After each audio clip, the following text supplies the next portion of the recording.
Bismillahirrahmanirrahim. Assalamualaikum warahmatullahi wabarakatuh. Alhamdulillah, nahmaduhu wa nasta'inuhu wa nastaghfiruh wa na'udzu billahi min shururi anfusina wa min sayyiati a'malina. May yahdihillahu fala mudilla lahu wa may yudlil fala hadiya lahu. Asyhadu an la ilaha illallah wahdahu la syarika lah wa asyhadu anna Muhammadan abduhu wa rasuluh sallallahu alaihi wa ala alihi wasallam. Ya ayyuhalladzina amanu taqullaha haqqa tuqatih wa la tamutunna illa wa antum muslimun, amma ba'd. Alhamdulillah jamaah sekalian, ibu-ibu yang salehah. Ada gak sih suaranya? Ibu-ibu yang salehah, kita bersyukur kepada Allah Tabaraka wa Ta'ala di pagi hari ini kita bisa kembali bertemu di salah satu rumah Allah, Masjid Darul Razak. Dengan izin Allah, Allah berikan kepada kita kesehatan, kesempatan dan keluasan waktu serta nikmat lainnya untuk melaksanakan salah satu kewajiban yang Allah perintahkan kepada kita. Kewajiban ini bukan sehari dua hari, tapi kewajiban seumur hidup sampai mati, di mana Allah telah mewajibkan kepada kita untuk menuntut ilmu, mempelajari tentang agama kita yang kita cintai, yang kita yakini kebenarannya, yang berusaha kita pahami, kita amalkan dan kita pertahankan agama ini sampai akhir hidup kita. Dan semoga tentu kita berharap mudah-mudahan Allah mencatat apa yang kita lakukan ini sebagai amal saleh yang dapat memperberat timbangan kebaikan kita nanti pada hari kiamat. Pada kesempatan kali ini, alhamdulillah saya kembali ke Masjid Darul Razak setelah terakhir kajian ibu-ibu itu sebelum pandemi ya. Dari sudah lama sebelum pandemi terakhir kajian muslimah ya, dan kali ini kita bertemu kembali. Sehat semua ibu? Sehatnya zahir dan batin? Masya Allah. Sudah salehah semua? Iya, sudah bertakwa semua? Sudah jelas sebagai penghuni sorga?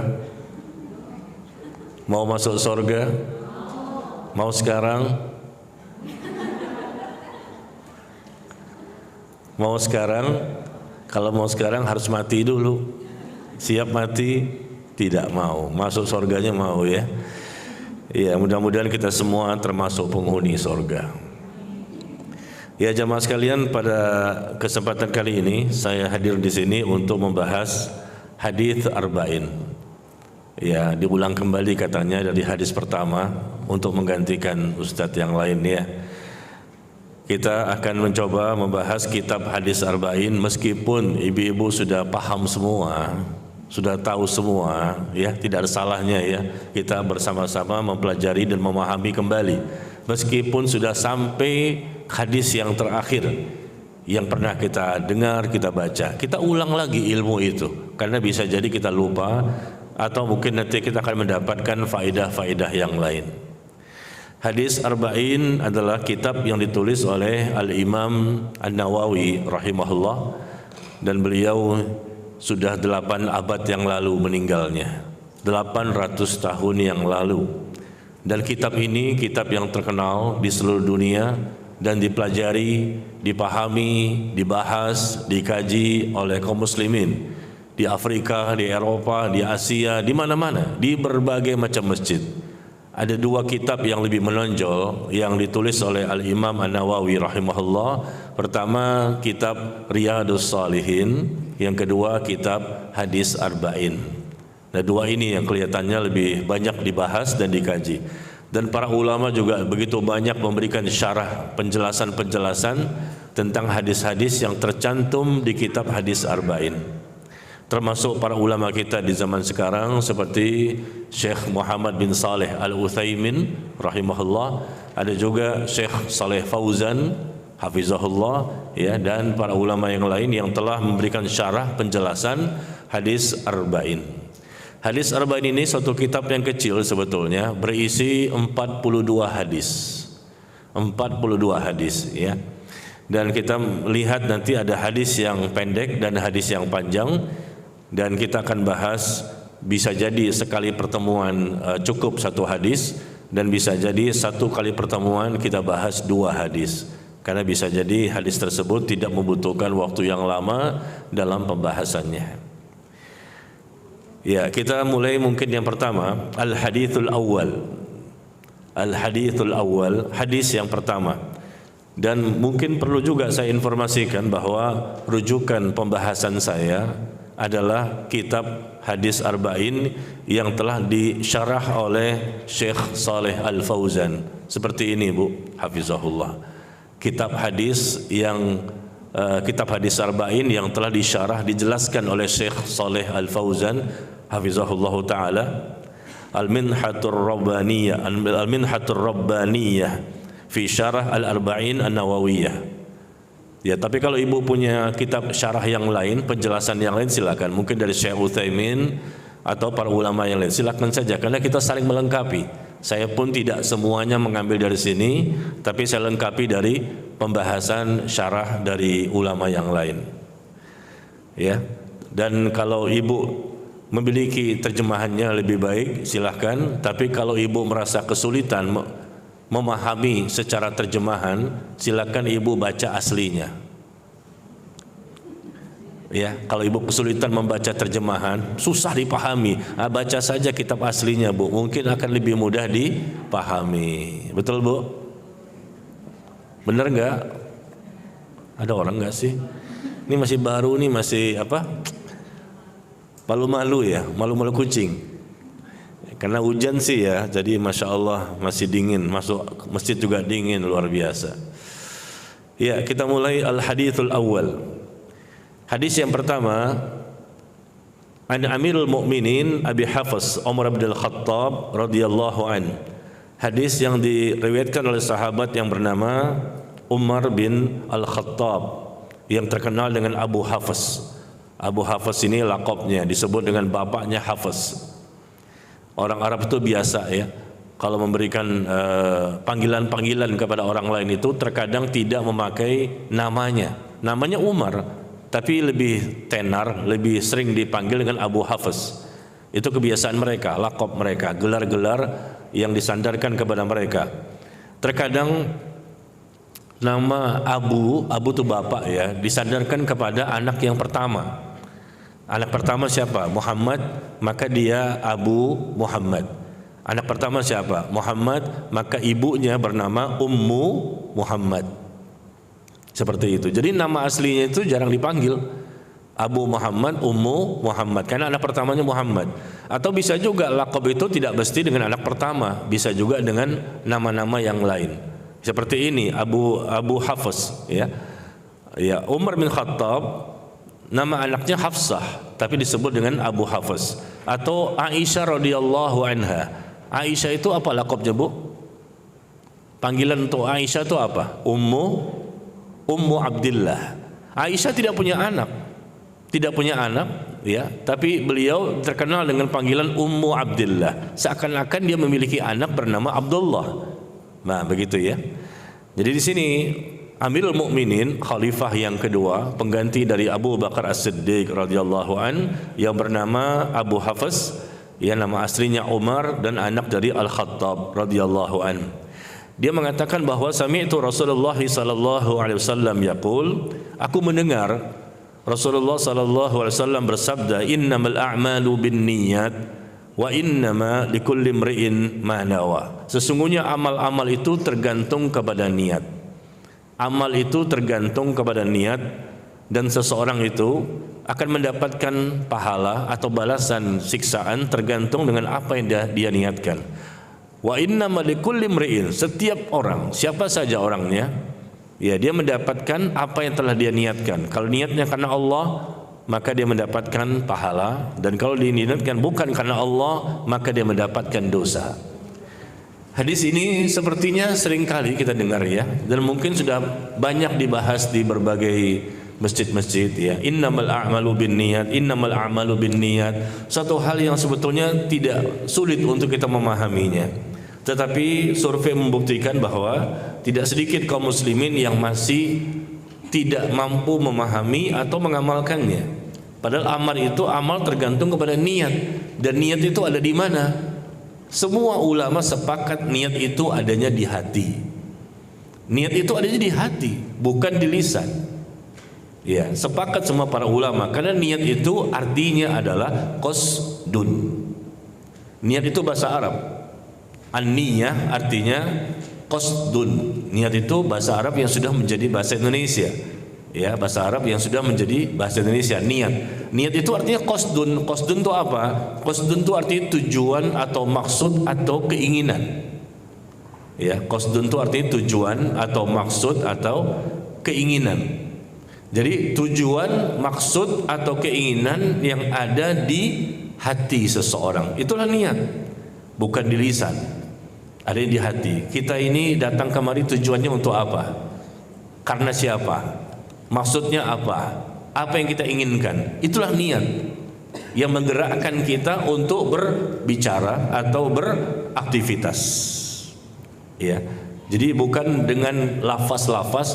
Apakah ibu kemari mengucapkan lafaz niat ketika di rumah, saya mau berangkat ke Masjid Darul Razak untuk belajar kitab hadis Arba'in dengan gurunya Ustadz Najmi jam 9 pagi sampai jam 11. Apakah diucapkan dengan lisan? Tidak kan? Tidak ada. Makanya sepakat semua para ulama, niat itu di hati. Aktivitas kita ini semuanya ibadah kalau kita niatkan karena Allah. 24 jam, dari tidur, bangun tidur, terus mau tidur lagi, semuanya pagi, siang, sore, malam itu ibadah. Bagi seorang mukmin, hidup ini ibadah, tidak ada yang lepas. Kalau niatnya karena Allah, maka semuanya berpahala. Dari ibadah, kebaikan, ketaatan, ya semuanya amal saleh akan bernilai ibadah. Tetapi kalau niatnya bukan karena Allah, semata-mata pribadinya saja, bukan dia sandarkan kepada Allah, ya tujuannya, maksudnya, keinginan hatinya, maka batallah, tidak mendapatkan pahala. Dan kalau itu ibadah, ibadahnya tidak sah. Ya, karena ada dua syarat. Dua syarat untuk ibadah itu diterima oleh Allah. Pertama, niatnya karena Allah, ikhlas, niat itu aja adanya di hati. Yang kedua, ibadah itu harus mengikuti sunnah Nabi sallallahu alaihi wasallam. Dua syarat untuk diterimanya amalan. Amal apa saja? Amal ibadah kita, amal soleh kita selama di dunia harus dengan niat yang ikhlas karena Allah, bukan riya, bukan ujub, bukan sum'ah, ya, bukan sombong dan lain-lain. Harus betul-betul karena Allah, dan tata cara ibadah kita, ya apa yang kita lakukan, semuanya harus sesuai dengan syariat, sesuai dengan sunnah Nabi sallallahu alaihi wasallam. Sebagaimana Allah firmankan di surah Al-Mulk, alladzi khalaqal mauta wal hayata liyabluwakum ayyukum ahsanu amala. Allah telah menciptakan adanya kematian, kehidupan, kematian, kehidupan untuk menguji siapa di antara kalian yang terbaik amalnya. Adanya kematian, kehidupan, ada yang masih hidup, ada yang sudah mati. Semua ini untuk apa sih? Untuk menguji siapa di antara kita. Jadi hidup ini enggak sia-sia, memang ada tujuan, ada maksud. Bukan mati selesai begitu saja. Bukan kita hidup di dunia 40, 50, 60, 70 tahun begitu saja. Tidak, semuanya ada pertanggungjawaban. Jadi Allah katakan adanya kematian dan kehidupan untuk menguji siapa di antara hamba Allah ini yang terbaik. Bukan terbanyak, tapi terbaik. Kalau sudah baik tinggal diperbanyak. Kalau banyak belum tentu baik. Nah, yang terbaik ini disebutkan oleh para ulama, yaitu memenuhi dua persyaratan. Adanya kehidupan yang singkat sementara, tidak lama di dunia, adanya kematian dan kehidupan untuk menguji, kita diuji siapa di antara kita yang terbaik amalnya kalau memenuhi dua persyaratan. Yang pertama, amal itu ikhlas karena Allah. Yang kedua, amal itu sesuai dengan sunnah. Kalau amal sudah ikhlas karena Allah, ya, tetapi tidak sesuai sunnah, maka tidak diterima amal tersebut. Kalau sudah sesuai sunnah tetapi niatnya bukan karena Allah, maka amal itu pun tidak akan diterima. Ya, jadi ibadah apapun, aktivitas apapun, semuanya, ucapan yang kita sampaikan, semuanya harus memenuhi dua persyaratan ini. Kalau kita ingin mendapatkan pahala, innamal a'malu binniyat. Sesungguhnya amal itu tergantung kepada niat. Apa niat kita? Kita sudah ikhlas, alhamdulillah. Tapi jangan lupa, kita butuh satu lagi untuk mendapatkan pahala dan ganjaran dari Allah. Sudah ikhlas, tapi satu lagi, yaitu amal kita harus sesuai sunnah, sesuai syariat, sesuai dengan bagaimana Al-Quran dan hadis, bagaimana pemahaman Rasul dan para sahabatnya. Nah, kalau kaum muslimin kita lihat saat ini, tidak sedikit di antara mereka mungkin ikhlas, barangkali hatinya yang kita tidak bisa mengetahui apa niat seseorang. Allah yang maha mengetahui. Wallahu alimun bidzatis sudur. Allah maha mengetahui apa yang diniatkan, yang ada di dada seseorang hambanya.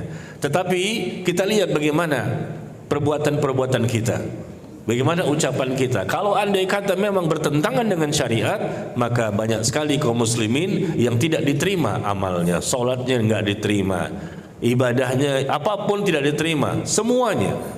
Bahkan Allah secara khusus menyebutkan di dalam Al-Quran, Qul inna salati wa nusuki wa mahyaya wa mamati lillahi rabbil alamin. Katakanlah, sesungguhnya salatku, ibadahku, hidupku, matiku untuk Allah, karena Allah dan demi Allah Rabbul Alamin. Hidup kita ini untuk Allah, mati kita juga untuk Allah. Allah enggak butuh kepada manusia, tetapi Allah perintahkan mereka untuk beraktivitas, berbicara, bertindak, beribadah, semuanya harus karena Allah. Kalau tidak, dosa, dan dosanya dosa besar, bukan dosa kecil. Sesungguhnya salatku, ibadahku, hidupku, matiku lillahi rabbil alamin. Di sini coba kita lihat, menarik sekali ya. Allah sebutkan pertama tentang salat. Salat itu kan ibadah ya. Salat itu ibadah, tapi Allah sebutkan di sini sesungguhnya salatku, ibadahku. Bukannya udah include, udah termasuk sebetulnya kan? Salatku, ibadahku, hidupku dan matiku. Salat itu sudah termasuk ibadah, tapi salat disebutkan tersendiri. Setelah itu baru ibadah-ibadah yang lain. Tahu nggak Ibu kenapa sebabnya? Kenapa disebutkan salat tersendiri? Puasa enggak disebut, haji enggak disebut. Sesungguhnya salatku, ibadahku, hidupku dan matiku untuk Allah, karena Allah dan demi Allah. Kenapa disebut salat secara tersendiri? Karena salat itu merupakan ibadah yang terbesar. Allah ingin sampaikan kepada hambanya bahwa ibadah salat merupakan ibadah yang terbesar, ibadah yang paling agung, ibadah yang paling utama. Maka Allah sebutkan secara khusus di awalnya. Setelah itu baru ibadah-ibadah yang lain. Sesungguhnya salatku, ibadahku. Nah, ibadah ini kan banyak sekali, tapi salat disebutkan secara tersendiri. Ini menunjukkan bahwa salat itu dalam pandangan Allah memang luar biasa. Makanya kita lihat dari surah Al-Fatihah sampai surah An-Nas 30 juz, ibadah yang paling banyak Allah ulang-ulang ibadah apa? Dalam Al-Quran disebutkan di ayat ini, surah ini, ayat ini, surah ini. Ibadah apa yang paling banyak? Salat. Ibadah salat yang paling banyak disebutkan berkali-kali. Setelah salat apa, Bu? Setelah ibadah salat apa ibadah lain yang paling banyak disebutkan? Zakat. Ini pendapat ulama pertama. Sedekah. Yang lain? Sedekah. Infak sedekah. Hah? Infak. Infak. Yang lain? Puasa. Berbakti sama orang tua ya. Mohon maaf ya Ibu ya, saya mungkin agak berbeda dengan ustadz yang lain. Kalau saya tuh ngajarnya suka ngajak kooperatif gitu loh Bu. Ngajak bicara, kasih pertanyaan, Ibu jawab supaya hidup suasana kita. Mungkin kalau ustadz yang lain kan ngomong sendiri tuh dari awal sampai akhir, Ibu cuma dengerin aja. Kalau saya nggak mau, saya kasih pertanyaan supaya jawab ya. Supaya sama-sama siapa yang bisa tahu, kasih hadiah kunci mobil atau apa gitu. Jadi Ibu jangan kaget kalau saya kasih pertanyaan ini kan, bagi yang sudah lama ngaji dengan saya mungkin tahu ya. Ini panitianya mana nih? Kunci apa? Hadiah di sini nggak ada ya? Bagi yang bisa jawab gitu? Ada Ustaz ini. Ada ya? Ada Ustaz. Kunci mobil atau kunci? Buku Ustaz. Oh buku. Kalau buku jangan Bu, karena ibu-ibu udah hafal semua. Ada Ustaz. Iya. Jadi jawabannya adalah setelah sholat yaitu infak sedekah. Infak sedekah. Nah ibu kan yang menjawab tadi, berarti ibu dapat hadiah. Panitia Ustaz. Kayaknya saya kenal deh orangnya. Siapa namanya nih? Bu Lilis ya. Saya nggak kelihatan mukanya Bu, tapi suaranya khas. Suara seorang ustazah. Amin dong. Amin. Iya. Jadi setelah ibadah sholat, ibadah apa yang paling banyak Allah sebutkan dalam Al-Quran? Yaitu ibadah infak sedekah. Ya, artinya yang lain juga kita kerjakan selama itu merupakan hal yang wajib. Tapi kalau disebutkan yang terbanyak memang sholat dan infak sedekah. Berarti ini ibadah yang Allah sangat sukai, Allah cintai. Ya, demikian. Jadi kita kembali kepada pembahasan innamal a'malu binniyat. Amal itu tergantung kepada niat. Ya, diterima atau tidaknya ibadah seseorang. Kalau niatnya salah bukan karena Allah, tidak diterima. Ya, niatnya karena Allah itu pun belum tentu diterima kalau niatnya karena Allah. Karena ada satu lagi persyaratan, yaitu amal itu harus sesuai dengan syariat. Jadi manusia itu tidak boleh sebebas-bebasnya untuk melakukan sesuai dengan hawa nafsunya, perasaannya, logikanya, nggak bisa. Mereka itu sudah diciptakan di muka bumi dalam rangka sudah dipatok bahwa mereka adalah untuk ibadah. Wa ma khalaqtul jinna wal insa illa liya'budun. Tidak aku ciptakan jin dan manusia kecuali untuk beribadah kepada aku. Ya sudah selesai. Tugas kita ibadah Bu. Dan ibadah bukan hanya sholat, bukan hanya haji umroh berkali-kali, bukan hanya taklim seperti ini. Ini juga ibadah kan? Ibadah itu banyak. Apapun perbuatan kita, tindakan kita, gerak kita, diam kita, sembunyi-sembunyi, terang-terangan, ucapan kita yang diketahui orang atau di hati, itu semuanya ibadah. Hebat itu Islam. Kalau ya memenuhi dua persyaratan, maka disebut ibadah yang layak untuk diterima, ikhlas dan mengikuti sunnah. Ibu memberikan pelayanan kepada suami, ibu memberikan pelayanan kepada anak-anak di rumah, ya, merapikan tempat tidur atau mungkin memasak barangkali, itu semua ibadah. Itu semuanya bisa bernilai pahala, tergantung kepada niatnya. Apa niat? Apa itu definisi niat? Ya, yang saya sampaikan tadi, apa definisi niat? Ikhlas sama Allah. Niat itu adalah qasdun. Qasdun itu apa? Maksud, tujuan dan keinginan. Keinginan apa? Keinginan hati.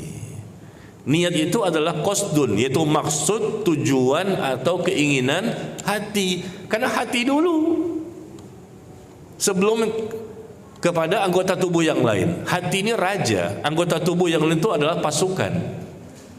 Ya, tangan kita bergerak, kaki kita bergerak, lisan kita berbicara, kita mendengar, kita bisa melihat. Semua anggota tubuh itu tergantung kepada ini, Bu. Tergantung kepada hati. Kalau hati sudah menyuruh ke kanan, kita ke kanan. Hati menyuruh ke kiri, ya kita ke kiri. Hati ini raja yang memerintahkan seluruh anggota tubuh kita ini sebagai pasukan yang siap untuk diperintah. Kalau hatinya baik, maka seluruh anggota tubuh kita menjadi baik. Dan kalau hati kita rusak, ya, maka seluruh anggota tubuh kita menjadi rusak. Makanya betullah kata Nabi SAW, ala wa inna fil jasadi mudghah, idza saluhat salahal jasadu kullu, wa idza fasadat fasadal jasadu kullu, ala wahiyal qalb. Ketahuilah kata Nabi SAW bahwa dalam tubuh manusia terdapat segumpal daging. Apabila dia baik, baiklah seluruh anggota tubuh kita. Apabila ini jelek, ya daging itu, maka jeleklah seluruh anggota tubuh kita. Ketahuilah, ingatlah, dia adalah hati. Hati itulah yang menentukan nasib kita, dunia kita dan akhirat kita. Yang menentukan nasib kita tuh di sini, di hati kita. Di hati inilah tempatnya niat. Orang itu di sorga atau di neraka tergantung di sini, hatinya, niatnya. Seseorang itu mendapatkan nikmat kubur apa siksa kubur tergantung di sini niatnya. Seseorang itu mendapatkan husnul khotimah atau su'ul khotimah tergantung di sini niatnya. Niat yang ikhlas, betul-betul ikhlas ya, Bu. Yang betul-betul ikhlas niatnya karena Allah, pasti dia mengikuti sunnah. Dua syarat kan untuk mendapatkan pahala, terhindar dari dosa. Yang pertama tuh niat dulu, ikhlas. Ini hadis yang pertama. Makanya para ulama menempatkan hadis ini banyak di pembahasan yang pertama kali, seperti hadis Arba'in atau Riyadus Shalihin atau di Sahih Bukhari. Selalu di awal-awal, karena ini dulu kalau hati kita, niat kita sudah beres, insya Allah kedepannya banyak kemudahan. Beres, Allah akan mudahkan, Allah akan mudahkan, Allah mudahkan. Kalau hatinya baik, maksudnya tempat niat tadi baik, ya, maka seluruh anggota tubuh kita menjadi baik. Dan kalau hatinya jelek dan niatnya jelek di situ ternyata, maka seluruh anggota tubuh kita menjadi jelek. Dan kalau sudah betul-betul ikhlas dan ikhlasnya benar 100%, 1000%, betul-betul karena Allah, pasti orang itu akan mengikuti sunnah.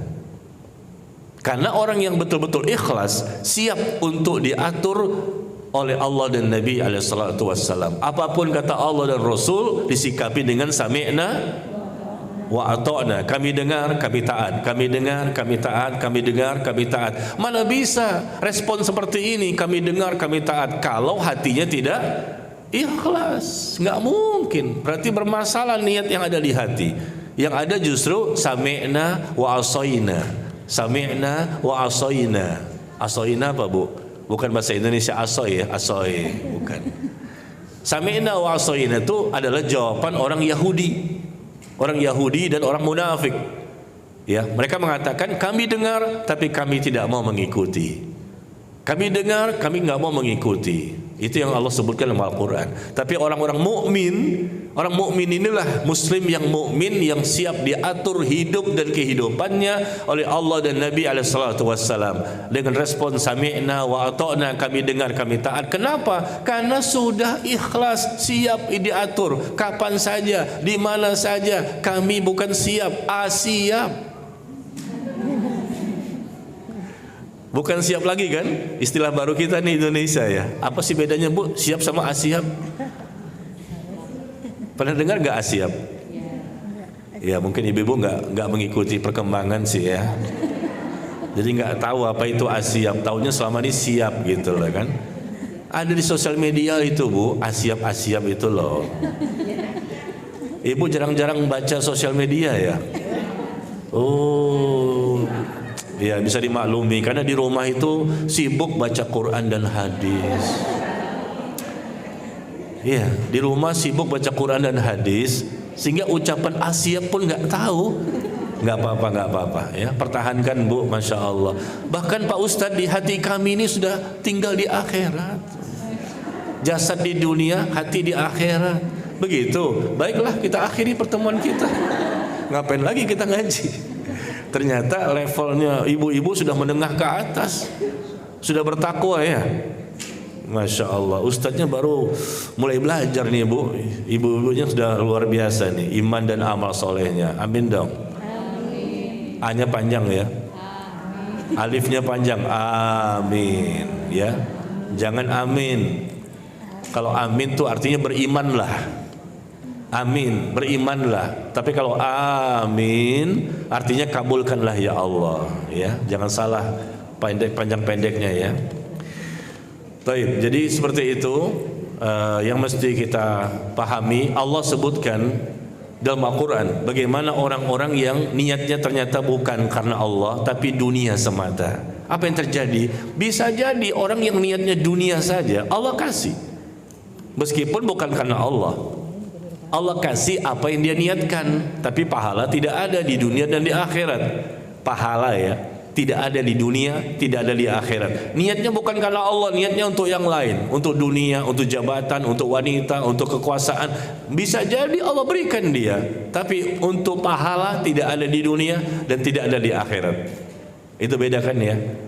Ya Allah sebutkan itu memang dalam Al-Quran. Kalau ada orang-orang yang niatnya bukan karena Allah, bisa jadi Allah berikan sesuai dengan apa yang dia niatkan, tetapi apa yang terjadi, dia nggak dapat pahala. Yang kedua, di akhirat sia-sia apa yang dia lakukan itu, terhapus semua apa yang dia kerjakan, dan dia menjadi penghuni neraka. Apa kata Allah tabaraka wa ta'ala? Man kana yuridul hayatad dunya nuwaffi ilaihim man kana yuridul hayatad dunya wa zinataha nuwaffi ilaihim a'malahum fiha wa hum fiha la yubkhasun ulaika alladhina laysa lahum fil akhirati illa an-nar wa habita ma sana'u fiha wa batilum ma kanu ya'malun. Itu di mana, Bu? Ayat yang saya baca tadi dalam Al-Qur'an. Di surah apa, Bu? Nah, ini kalau metode ngajar saya begini, suka nanya-nanya, boleh nggak sih? Kan nanya kepada para hafizoh. Kan di sini kelihatannya banyak ya hafizoh ya. Al-Quran sudah berada di luar, Al-Quran sudah dihafal di luar kepala, belum masuk ke dalam.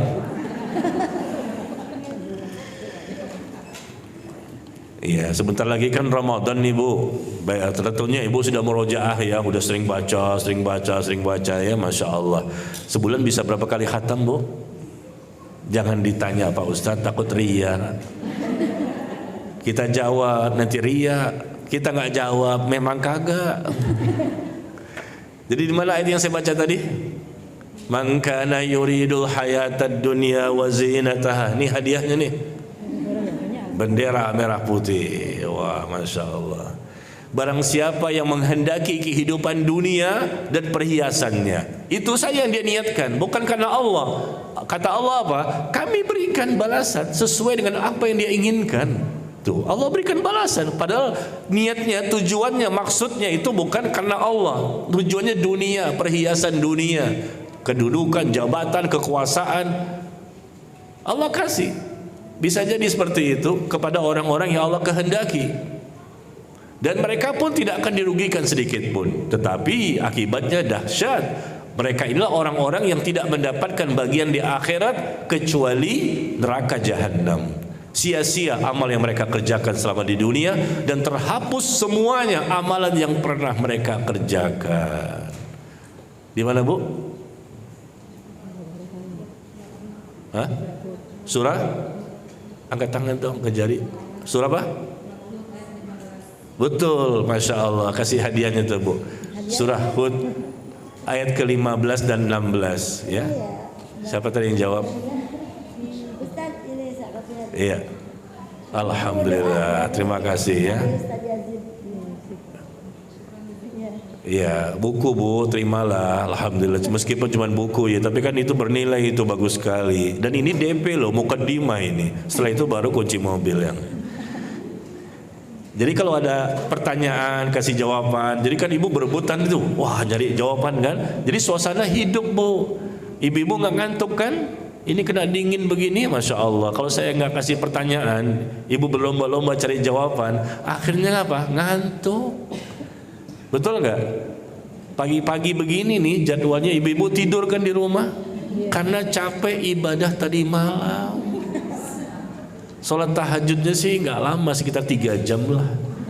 Jam 2 bangun, kencing.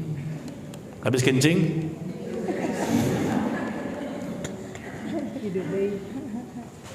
mungkin yang lain. Jamaah di sini sih jam 2 bangun, kencing, wudhu. Setelah wudhu, sholat sampai menjelang subuh ya. Makanya pagi-pagi begini ngantuk bawaannya ya. Tambah lagi AC begini, Masya Allah ya. Tambah lagi habis subuh tadi selesai juga menghatamkan Al-Quran, Masya Allah. Betul gak sih? Jangan ditanya Pak Ustadz, takut ria.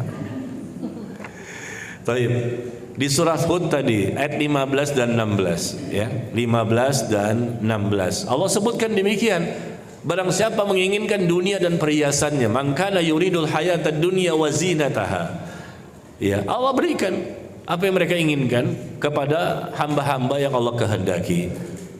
Dan Allah tidak akan memberikan kerugian kepada mereka sedikit pun. Tetapi nanti mereka di akhirat tidak mendapatkan balasan kebaikan, ya, kecuali siksa neraka jahanam.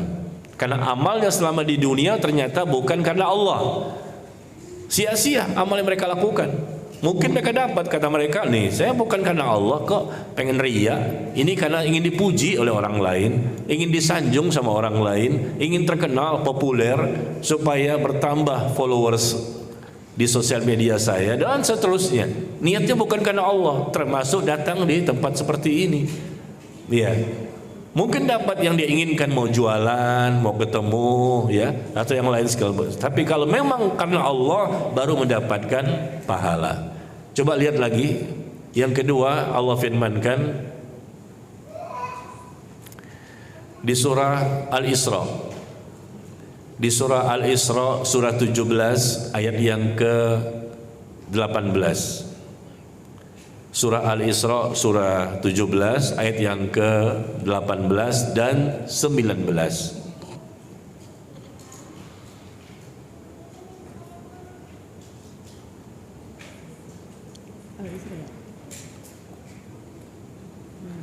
Coba dibacakan Bu terjemahannya. Bismillahirrahmanirrahim. Bismillahirrahmanirrahim. Barang siapa menghendaki kehidupan sekarang atau dunia, maka kami segerakan baginya dunia ini apa yang kami kehendaki bagi orang yang kami kehendaki. Kemudian kami sediakan baginya di akhirat neraka jahanam. Dia akan memasukinya dalam keadaan tercela dan terusir. Iya. Di situ disebutkan bahwa man kana yuridul ajilah ajjalna lahu fiha ma nasha'u liman nurid. Ajjalna lahu fiha ma nasha'u liman nurid thumma ja'alna lahu jahannam yaslaha madhmuman madhura.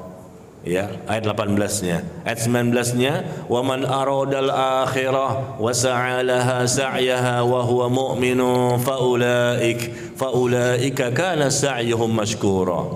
18 dan 19. Ini berkaitan dengan tema kita nih, masalah niat. Ya. Allah tabaraka wa taala berfirman, barang siapa menginginkan kehidupan sekarang, maksudnya di mana? Di dunia. Ajjalna lahu fiha. Maka kami segerakan, kami berikan kepada mereka, meskipun niatnya cuma dunia. Allah berikan kepada siapa? Kepada orang yang Allah kehendaki. Yang Allah kehendaki, apa yang Allah kehendaki kepada orang yang Allah kehendaki. Kemudian nanti di akhirat dia dimasukkan dalam neraka jahanam dalam kondisi tercela dan terusir. Naudzubillah. Ini ancamannya sangat berat. Cuman masalah niat saja sebetulnya. Yang diamalkan mungkin sesuai syariat. Cuman masalah niat saja, ancamannya neraka. Berarti dosa kecil atau dosa besar, Bu? Dosa besar. Cuma masalah niat kan, keinginan, tujuan, maksud. Gitu aja kok repot sih. Lawan dari ikhlas apa itu? Riya. Dan riya ini ya Allah terkena kepada siapapun. Ustadznya pun bisa riya, ulamanya pun bisa riya. Ini penyakit yang sangat berat untuk kita hindari, kecuali jika Allah memberikan pertolongan. Ya, untuk ikhlas istiqomah, ya, sampai mati itu nggak mudah. Perpindahannya, Bu, 1 detik yang lalu kita ikhlas, 1 detik kemudian sudah nggak ikhlas. Perubahannya per detik. Gimana, Bu? Ikhlas itu mudah apa sulit? Ikhlas itu mudah apa sulit? Ibadah yang paling berat, paling sulit dalam Islam itu ikhlas. Bukan haji umroh. Umroh gampang, haji gampang, berkali-kali datang ke kajian seperti ini gampang, duduk aja dengerin. Bahkan ustadznya pun nggak tahu, dia baca doa bismikallahumma amud wa ahya. Bisa jadi seperti itu kan, baca doa mau tidur ternyata musibah. Ustadz selesai subhanakallahumma wa bihamdika, ya, dia bangun juga tuh, alhamdulillahilladzi ahyana ba'da ma amatana wa ilaihin nusyur. Ada gak di sini? Coba dilihat, ada nggak yang tidur? Bangunin, Bu. Ya, kalau dia tidur, kemungkinan mungkin tadi subuh selesai mengkhatamkan Al-Quran. Berbaik sangka sajalah, seperti itu ya, mengkhatamkan Al-Ikhlas, Al-Falaq dan An-Nas. Jangan tersinggung ya Bu ya. Kan orang-orang soleha itu nggak mudah tersinggung kan. Ini kayaknya Pak Ustadz suka nyinggung-nyinggung kami ini. Bukan nyinggung, tapi nyindir. Bedakan antara nyinggung dan nyindir ya. Ya intinya supaya ibu-ibu semangat gitu loh. Kita ngaji ini harus semangat gitu. Matanya melek, konsentrasi, fokus, mencatat, dapat faedah, berkah, barokah. Nah ya. Baik, jadi di surah Al-Isra tadi Allah menggambarkan kembali. Pertama tadi di surah Hud. Ya sekarang di surah Al-Isra ayat 18 dan 19. Kalau mau ingin dunia, Allah segerakan. Ajalna lahu fiha ma nasya'u liman nurid. Kami segerakan balasan itu di dunia, apa yang kami kehendaki kepada orang yang kami kehendaki. Ternyata enggak semua juga dikasih. Tidak semua orang dikasih juga, meskipun dia niatnya dunia. Kata Allah, apa yang kami kehendaki kepada orang yang kami kehendaki. Berarti enggak semua orang yang Allah kasih juga dunianya, meskipun niatnya untuk dunia, bukan untuk Allah. Allah kasih, tapi orang pilihan juga. Tapi di akhirat dia akan tercela dan terusir. Tapi begitu masuk ayat ke-19, nah di ayat 19-nya ini surah Al-Isra Allah menggambarkan lebih jelas. Barang siapa menginginkan akhirat, berarti berkaitan dengan apa ini? Berkaitan dengan niat. Wa man aradal akhirah wa sa'alaha sa'yaha wa huwa mu'minun faulaika kana sa'yuhum mashkura. Barang siapa menginginkan akhirat dan dia berjuang bersungguh-sungguh untuk bisa mendapatkannya, kenikmatan di sana, keindahannya, kebahagiaannya, berjuang bersungguh-sungguh dan dia pun seorang mukmin, akidahnya benar, maka merekalah yang akan diberikan balasan dengan balasan yang baik. Nah, di sini ternyata mendapatkan balasan yang baik berupa surga, ampunan, rahmat, keberkahan, kebaikan. Awalnya dimulai dengan apa? Barang siapa menginginkan akhirat. Niat itu berkaitan dengan niat dulu. Sudah niat diperbaiki, dia akidahnya menjadi benar. Niat diperbaiki, ibadahnya insya Allah menjadi benar. Niatnya diperbaiki, akhlaknya pun menjadi benar. Jadi akidah, ibadah, akhlak menjadi benar semuanya insya Allah dengan sebab berkahnya niat yang ada di hati kita. Innamal a'malu binniyat. Berkahnya niat. Akidah insya Allah benar, ibadah insya Allah benar, akhlak pun insya Allah benar. Kenapa? Kalau sudah niatnya karena Allah, dia mau mengikuti apapun. Apa kata Allah ikut, apa kata Rasul ikut. Dia pahami, dia amalkan, dia pahami, dia amalkan. Enggak berat di hati mereka, enggak berat untuk mengikuti apa yang Allah dan Rasulnya perintahkan. Innama kana qaulal mu'minin idza du'u ila Allahi wa rasulihi liyahkuma bainahum ay yaqulu sami'na wa ata'na wa ulaika humul muflihun. Sesungguhnya jawaban orang-orang beriman ketika mereka diajak ayo kembali kepada Allah dan Rasul, agar Rasul nanti menetapkan ya bagaimana jawaban atas perselisihan di antara kalian, maka mereka merespon dengan jawaban sami'na wa ata'na. Mereka itulah orang-orang yang beruntung. Ya, orang yang beruntung sami'na wa ata'na. Inilah jawaban orang mukmin sejati yang hakiki, yang bertakwa, yang soleh dan soleha. Kita ini muslim Bu terbagi dua. Ada muslim yang mukmin, ada muslim yang munafik. Muslim yang mukmin yang mampu merespon ya untuk mengatakan sami'na wa ata'na, kami dengar kami taat. Tapi kalau muslim yang munafik maka sulit untuk merespon dengan seperti itu. Ibu lihat di surah An-Nur, di surah An-Nur surah ke-24 ayat yang ke 51. Surah An-Nur surah ke-24 ayat yang ke-51.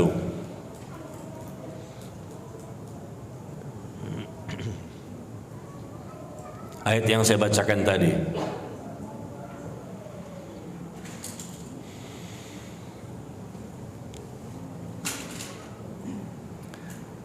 Ada? Ibu, Bu, kalau ibu sudah hafal, nggak usah buka lagi.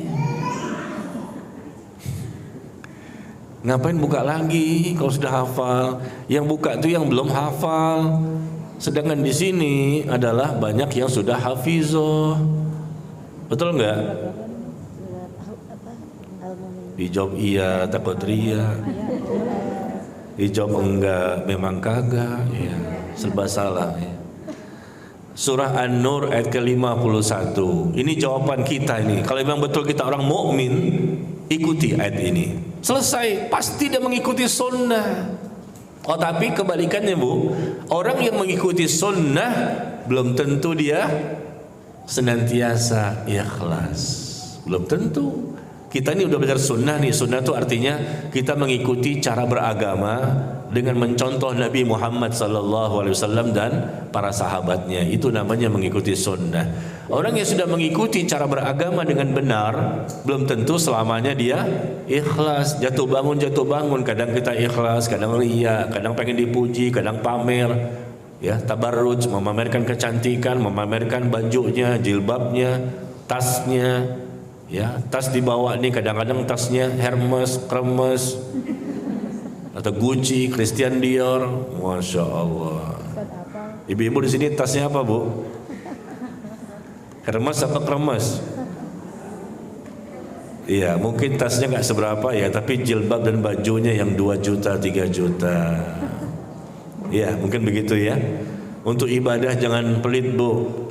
Ya, untuk bisa beli macam-macam sifatnya dunia kita mampu, tapi untuk ibadah, baju yang dipakai untuk ibadah, jilbab dipakai untuk ibadah, ya yang penting jangan ya sampai menimbulkan fitnah, tapi berikan yang terbaik untuk ibadah kepada Allah tabaraka wa taala. Makanya saya suka tegur ikhwan yang sholat di masjid memakai baju kaos oblong, kaos biasa gitu. Saya tegur, apa antum nggak punya baju yang lain? Ada Pak Ustadz. Ketika antum acara kawinan pernikahan di gedung, apakah memakai baju seperti ini? Pasti biasanya saya pakai batik ya, batik rapi, bahkan sudah disetrika, dan kita pegang itu mungkin bisa berdarah karena saking lurusnya. Ya, setrikanya sampai sakit ya, karena saking lurusnya, rapi pakai baju itu, pakai celana, sepatu baru. Tapi kenapa ke masjid pakai pakaian seadanya? Allah berfirman, ya bani Adam, khudhu zinatakum inda kulli masjid. Wahai anak cucu Adam, kata Allah, pakailah pakaian yang terbaik, yang paling indah ketika kamu datang ke masjid. Yang paling bagus dong, masa pakai pakaian yang seadanya? Akhirnya apa yang terjadi? Besok atau pas asar ketemu lagi, udah berubah, pakai jubah dia. Alhamdulillah. Ya kan nggak boleh. Ayat yang saya ucapkan tadi ada di mana Bu? Perintah Allah memakai baju yang bagus ketika datang ke masjid bagi laki-laki, maksudnya pakaian yang indah dengan wangi-wangian untuk ibadah di masjid, sholat 5 waktu. Ibu ingatkan nih kepada suami. Terpulang dari sini, Mas, Allah berfirman. Ya begitu, bisa nggak Bu? Pulang dari sini Bu, saat ketemu suami pulang nih sore, bentar malam kerja ya, buka pintu, assalamualaikum, waalaikumsalam warahmatullah. Mas, Allah berfirman, langsung, ya bani Adam, khudhu zinatakum inda kulli masjid. Wah, masya Allah, siapa yang ngajarin kamu? Itu si jenggot. Nama ustadznya pun kagak tahu, musibah ya. Di mana Bu ayat yang saya baca tadi? Al-A'raf ayat 31 ya. Al-A'raf ayat ke-31. Baik. Sekarang saya mau tanya ibu-ibu, Allah itu memberikan pahala karena kita benar dalam niat dan amal soleh, ya kan? Niat kita benar, ikhlas karena Allah, innamal a'malu binniyat wa innamal likulli imri'in ma nawa. Allah berikan pahala sesuai dengan niat kita dan amal kita juga benar. Pahala yang Allah berikan kepada kita itu pahala di dunia saja, apa di akhirat tidak? Atau di akhirat saja, dunia tidak? Apa dunia dan akhirat yang pahala Allah berikan kepada hambanya? Dua-duanya. Allah memiliki 2 pahala. Allah memberikan pahala di dunia ada, di akhirat ada. Begitu. Dari mana ibu tahu? Dari Al-Quran. Di mana ayatnya? Ayo, saya kejar terus. Jangan malu, gak apa-apa, kita diskusi ya, supaya suasana kita hidup. Siapa yang tahu dalam Al-Quran bahwa Allah itu memberikan pahala, di dunia ada pahalanya, di akhirat ada pahalanya. Yang penting niat kita karena Allah. Mungkin ada yang bertanya nanti, ya Pak Ustadz, boleh nggak saya minta kepada Allah sesuatu yang sifatnya kebutuhan saya di dunia? Kan boleh. Kita sedang hidup di dunia, kita butuh dunia. Kita butuh ilmu yang bermanfaat, kita butuh taufik dan hidayah, kita butuh kebaikan-kebaikan banyak sekali. Dan Allah akan berikan itu, itulah pahala dunia. Pahala di akhirat dimudahkan masuk surga. Pahala di dunia berupa keberkahan hidup, ketenangan batin, ya, diberikan keluarga sakinah, mawaddah warahmah. Itu pahala dunia, anak soleh dan soleha, hasil dari niat yang ikhlas dan amal yang sesuai dengan syariat. Nah, di mana ayatnya, Bu? Ayatnya seperti ini. Ayatnya seperti ini, bahwa Allah menjelaskan Allah memiliki pahala di dunia dan di akhirat. Seperti itu teksnya. Teks ayatnya, Allah memiliki pahala di dunia dan pahala di akhirat. Kalau Ali Imran itu bukan begitu, teksnya bukan seperti itu, teks ayatnya. Allah memiliki pahala di dunia dan pahala di akhirat. Kira-kira ada nggak yang bisa cepat menjawabnya? Anissa? Iya, barakallahu fiik. Berikan hadiah lagi nih, Bu. Masya Allah. Siapa orangnya? Dia lagi. Oh, beda. Saya dari Google. Ustaz sama orangnya nih. Sama orangnya. Masya Allah. Luar biasa ya. Ya sudah nih, Bu. Ada kunci apa? Kunci rumah nih. An-Nisa 134. An-Nisa surah keempat ayat 134. Man kana yuridu thawabad dunya fa indallahi thawabad dunya wal akhirah wa kana Allahu sami'an basira. Barang siapa menginginkan pahala dunia semata, dia inginkan dunia saja, maka ketahuilah Allah memiliki pahala di dunia dan pahala di akhirat. Nah, karena tujuan kita benar, ya, niat kita benar dan tentunya disertai dengan amal yang benar, maka Allah berikan pahala di dunia dan pahala di akhirat. Karena Rasul menyebutkan di sini, wa innamal likulli imri'in ma nawa, seseorang itu, setiap orang itu sesungguhnya akan mendapatkan apa yang dia niatkan, sesuai dengan apa yang dia niatkan. Kalau diniatkan karena Allah, dapatlah pahala. Kalau diniatkan bukan karena Allah, dapatlah hukuman, ya, balasan keburukan dan siksa. Ya, dapat pahala. Pahala di mana? Pahala di dunia dan pahala di akhirat, ya. An-Nisa 134. Ya, seperti itu. Jadi kita dalam menjelaskan hadis ini, kita hubungkan dengan ayat-ayat yang lain dan kita hubungkan dengan hadis-hadis yang lain. Ya, penjelasannya luas sekali karena Allah jelaskan dalam begitu banyak ayat dan Rasul pun menyampaikan dalam begitu banyak hadis tentang masalah niat ini saja luar biasa. Sampai-sampai Rasul memberikan ancaman.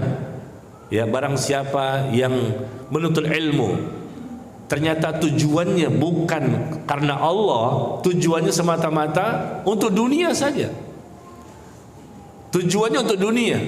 Barang siapa menuntut ilmu, datang duduk mendengarkan, tujuannya bukan karena Allah, semata-mata untuk dunia. Apa yang terjadi?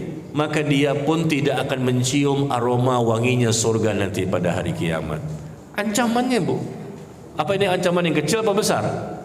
Jangankan masuk surga, tidak mencium aroma wanginya surga. Sedangkan aroma wanginya surga itu dapat tercium sejauh 40 tahun perjalanan. Belum masuk surga sudah tercium dari jarak yang jauh. Belum masuk itu wanginya luar biasa. Nah, orang yang datang duduk di majelis ilmu ternyata tujuannya bukan karena Allah, maka dia tidak akan mencium aroma wanginya surga. Berarti dia tidak akan masuk surga. Dia ancam seperti itu. Wanginya saja tidak, apalagi masuk surganya. Gara apa? Niat. Jadi hadis yang pertama ini yang paling utama untuk kita pahami dan kita amalkan.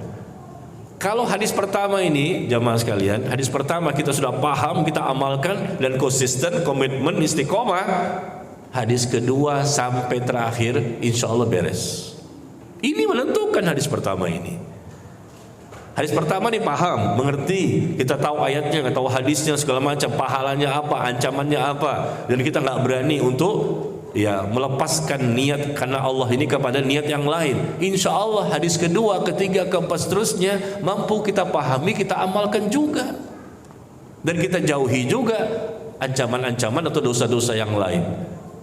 Yaitu keberkahan niat itu yang luar biasa. Dengan ikhlas, betul-betul totalitas ya, bukan sembarang saya sudah ikhlas, saya sudah ikhlas. Seperti apa sih buktinya Anda sudah ikhlas?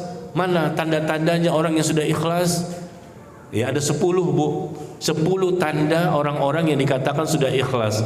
Kita mengatakan saya sudah ikhlas, siapa bilang? Coba evaluasi. Ada 10 tanda orang yang dikatakan sudah ikhlas. Kalau kita sudah ada di situ, insya Allah kita baru dikatakan sudah ikhlas. Akhirnya dengan modal ikhlas tadi menjadikan kita mudah, ringan, gampang, enteng untuk mengamalkan ketaatan, dan mudah, gampang, ringan, enteng untuk menjauhi segala dosa dan kemaksiatan. Tidak ada yang berat. Coba terkadang suami masih ngerokok ya. Suami masih merokok, berarti keikhlasan dia kepada Allah belum maksimal. Andai kata seperti itu ya. Kenapa? Rokok haram.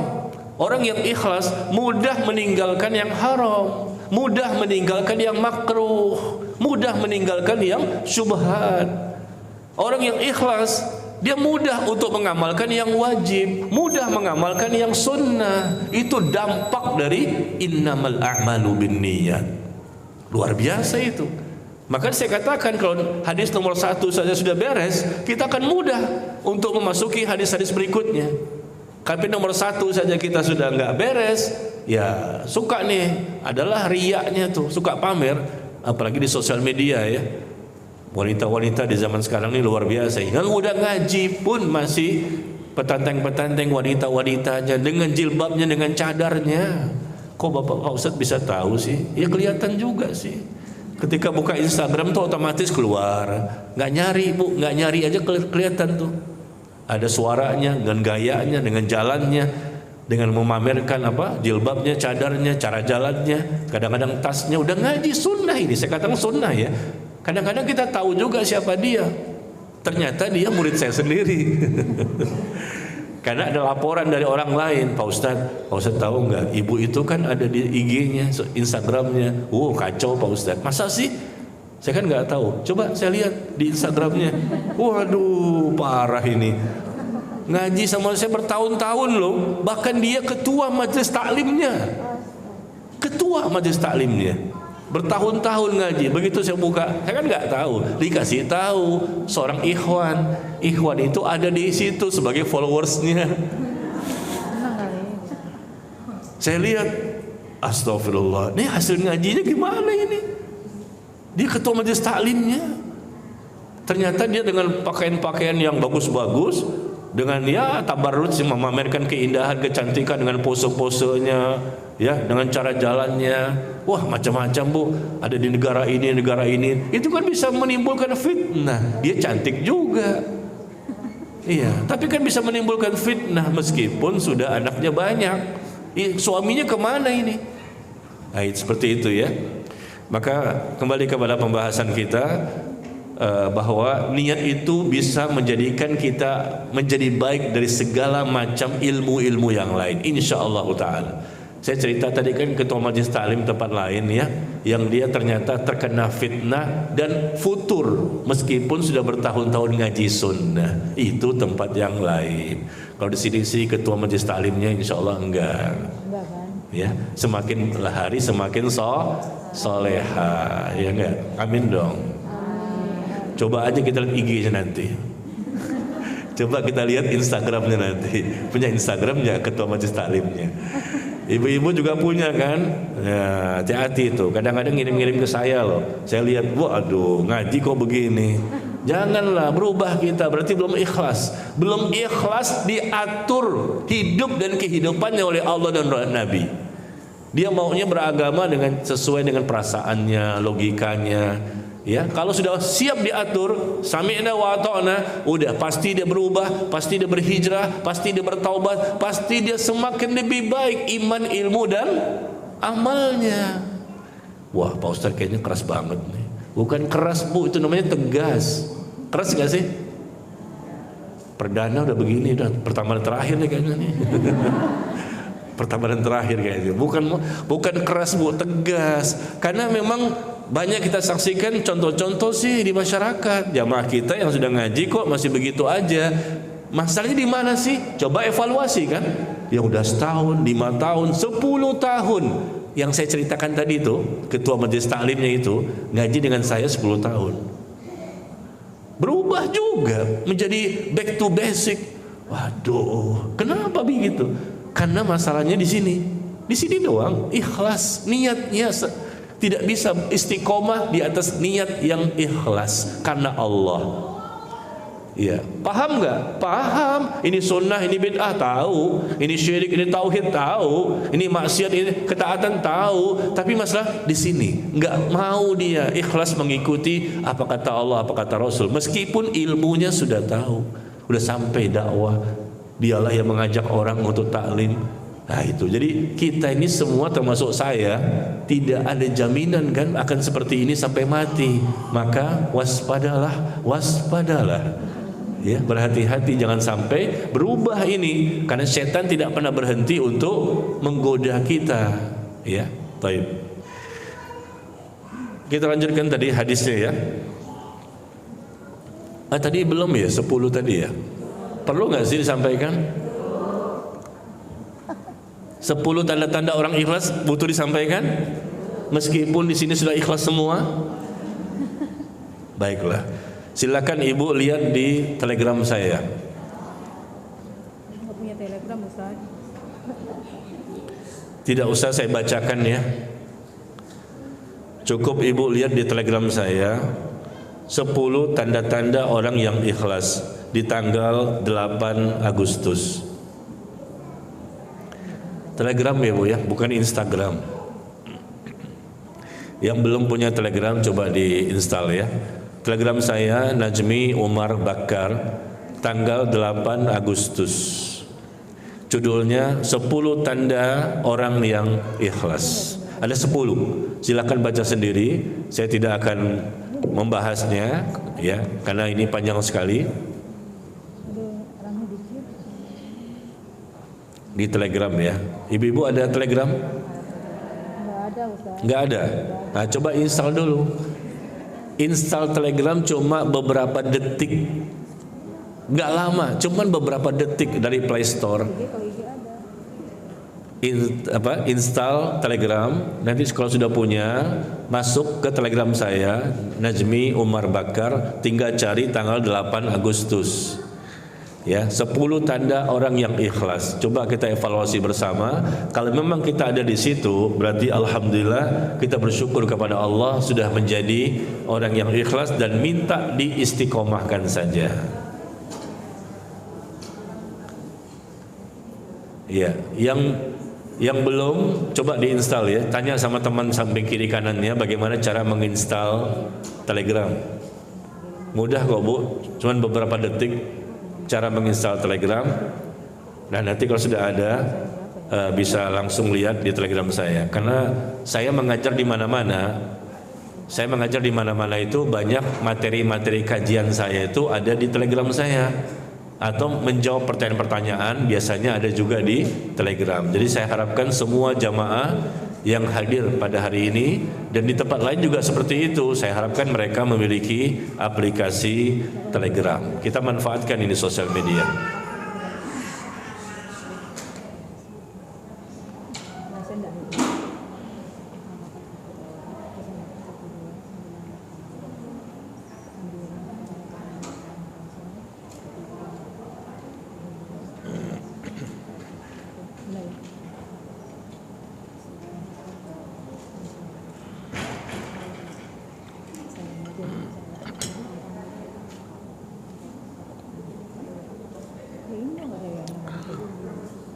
Ada? Ada yang sudah dapat? Yang sudah dapat tolong dong bantu temannya.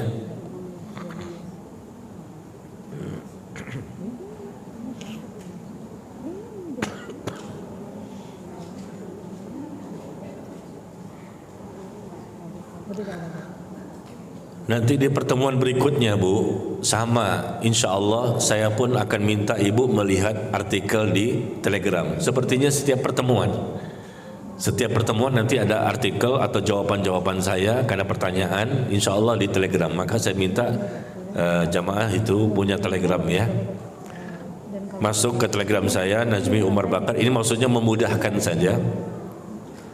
Ibu tidak usah mencatat, karena mencatat kan butuh waktu yang lama dan takutnya juga salah-salah menulis. Nah ini sudah ada di Telegram. Artikelnya 10 tanda orang yang ikhlas ya.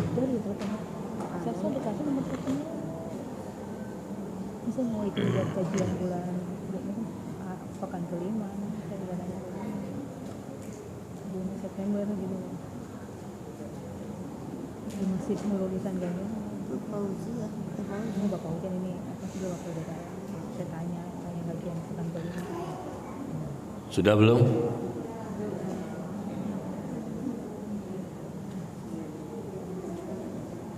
Hasilnya itu nomor kosong kan? Hasil dari dia kosong dari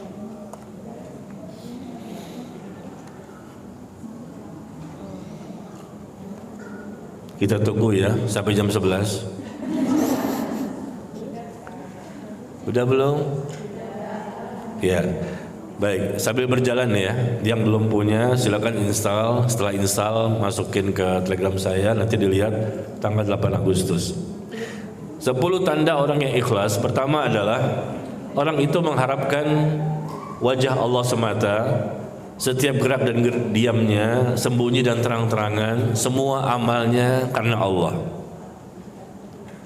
Mengharapkan wajah Allah semata. Geraknya, diamnya, sembunyi, terang-terangan, dimanapun dia berada, betul-betul karena Allah. Niat yang ada di hatinya. Yang kedua, orang tersebut lebih suka tidak dikenal manusia. Takut akan riya dan popularitas. Dia lebih suka tersembunyi, tidak suka terkenal, karena dia takut niatnya berubah. Innallaha yuhibbut taqi al-ghani al-khafi. Kata Nabi SAW, sesungguhnya Allah mencintai hamba yang bertakwa, yang senantiasa merasa cukup dan yang merahasiakan amal ibadahnya. Yang ketiga, tanda-tanda orang yang ikhlas adalah mudah dan tidak merasa terpaksa atau terbebani dalam melakukan suatu amalan, tetapi mengerjakannya dengan sepenuh hati. Ya, tanda-tanda orang yang ikhlas: mudah, gampang, enteng, ringan bagi dia, enggak menjadi beban untuk melakukan suatu amalan. Ya, karena dia hatinya sudah bersih, hatinya niatnya ikhlas. Yang keempat, batinnya lebih baik daripada zahirnya. Kadang-kadang kita ini penampilan kita yang casing kita bagus. Ya, casing penampilan zahirnya tapi batinnya tidak baik. Sedangkan orang yang ikhlas adalah orang yang batinnya lebih baik dibandingkan penampilan casingnya. Yang kelima, orang yang ikhlas adalah orang yang suka menyembunyikan amal kebaikan. Dia tidak mau menceritakan ke orang lain. Ya, dia sembunyikan amal kebaikan dan amal ketaatannya. Yang keenam, orang yang ikhlas adalah semangat dalam beramal saleh. Semangat dalam beramal soleh, bukan orang yang malas. Kalau kita malas, nggak sungguh-sungguh, nggak semangat, bisa jadi berkaitan dengan niat kita yang tidak ikhlas. Yang ketujuh, orang yang ikhlas itu adalah orang yang mau dan mudah menerima nasihat, meskipun dari orang yang miskin atau dari orang yang berada di bawahnya. Siapapun yang menasihati dia selama itu benar, maka dia terima. Dia tidak sombong, tidak ujub dengan dirinya. Yang kedelapan, orang yang ikhlas adalah orang yang optimis, sabar, serta tidak cepat berkeluh kesah kepada manusia. Ya, optimis, sabar, dan tidak cepat berkeluh kesah kepada manusia. Itu orang yang ikhlas. Bukannya ada masalah dikit-dikit ngomong ke orang, dikit-dikit malah ngomong ke orang.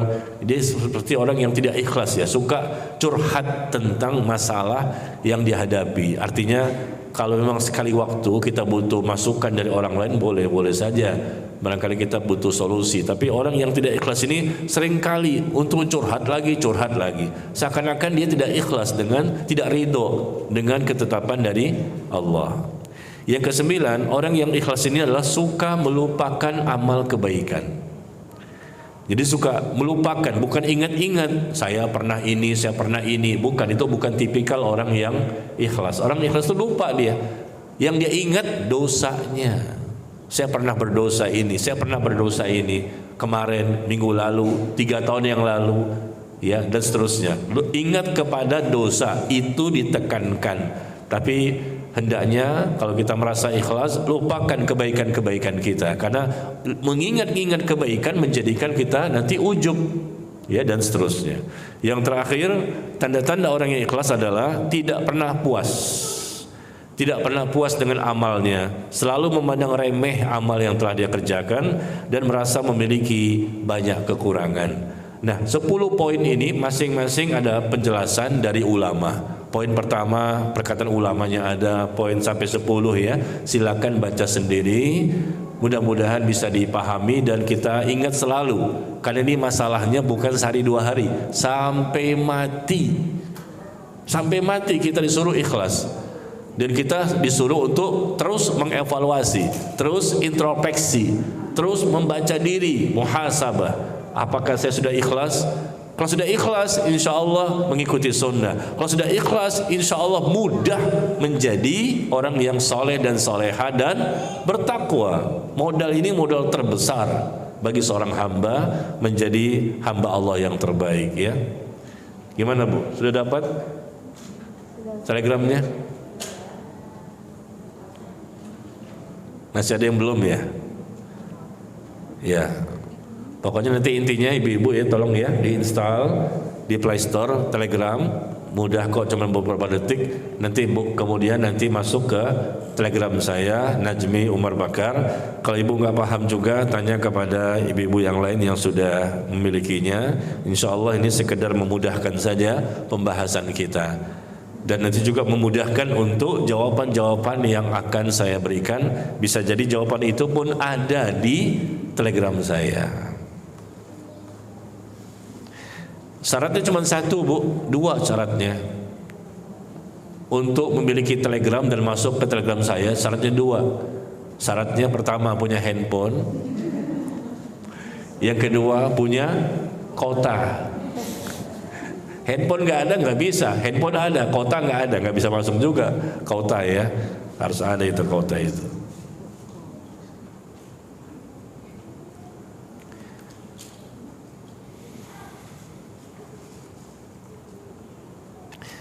Iya. Kita lanjutkan di hadisnya. Teks hadisnya, faman kanat hijratuhu ilallahi wa rasulih, fa hijratuhu ilallahi wa rasulih. Barang siapa yang hijrahnya kepada Allah dan Rasul, maka hijrahnya dikatakan kepada Allah dan Rasul. Wa man kanat hijratuhu lidunya yusibuha aw imra'atin yankihuha. Barang siapa yang hijrahnya karena dunia dan ingin mengharapkan untuk menikahi seorang wanita yang ingin dinikahinya, fa hijratuhu ila ma hajaru ilai, maka hijrahnya sesuai dengan apa yang telah dia niatkan.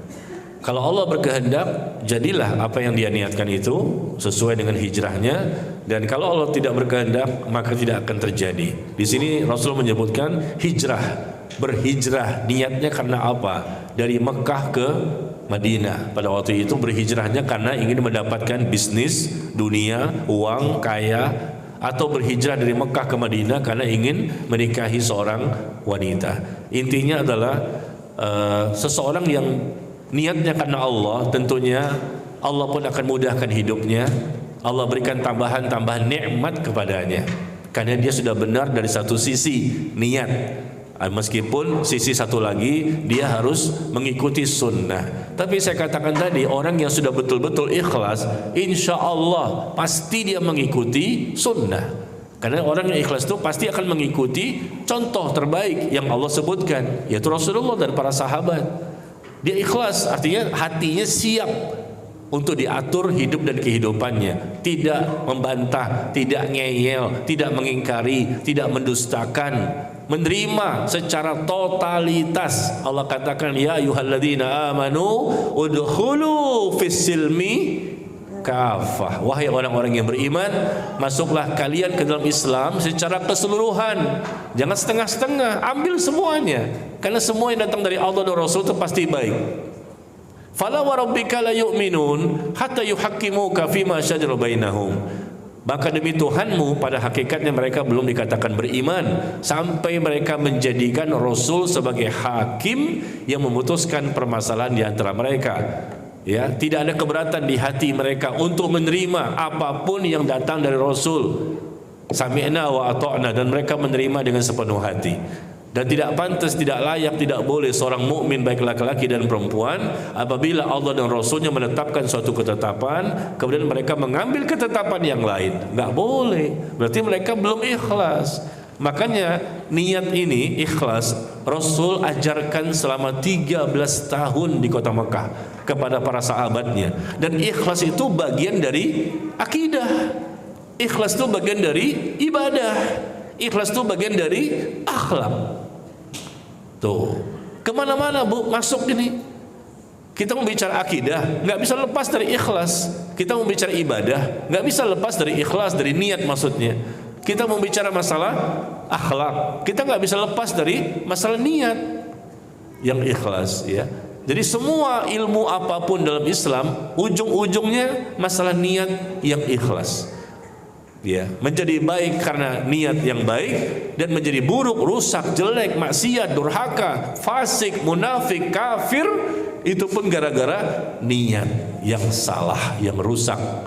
Dan itu adanya di hati, dan hati ini sumber kebaikan, dan hati juga bisa menjadi sumber keburukan, ya. Baik, barangkali sampai di sini insya Allah mudah dipahami sebetulnya, ya. Tapi kita buka sesi tanya jawab. Barangkali ada hal-hal yang ingin ditanyakan berkaitan dengan tema yang kita bahas. Saya persilakan Ibu. Bismillahirrahmanirrahim. Syukran jazakallahu khairan Ustaz atas ilmu yang disampaikan. Bagi ibu-ibu yang ingin bertanya, silahkan secara langsung atau dengan tulisan ada.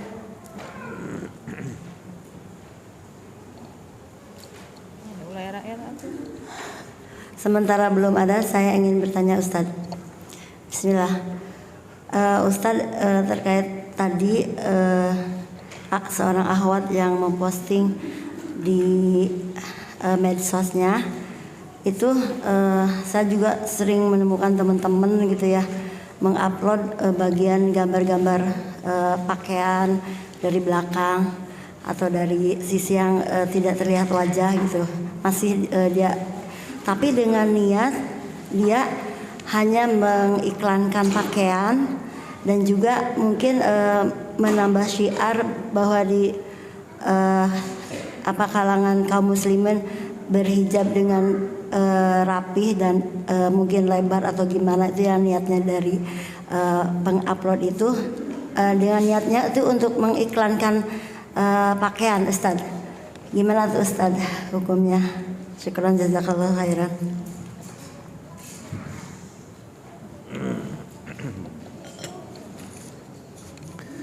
Iya. Barakallahu fiik. Innamal a'malu bin niat. Amal itu tergantung kepada niat. Ini kan contoh ya. Ada akhwat yang mereka jualan baju, jilbab. Boleh nggak sih di sosial media? Boleh saja. Ya, apalagi untungnya gede juga ya. Kadang-kadang penghasilan seorang akhwat, seorang istri terkadang lebih besar dibandingkan suaminya ketika dia jualan di sosial media. Yang jadi masalah adalah apa yang dia jual dan bagaimana cara dia menjual. Ya, kalau dia menjual sesuatu yang halal, tidak menyelisih syariat, alhamdulillah terlepaskan dari syarat pertama, dia boleh. Yang kedua, bagaimana cara dia menjual. Nah, ini juga perlu dibahas. Ya, jangan sembarangan. Contoh tadi kan jualan pakaian, jualan jilbab, baju misalnya kan, boleh.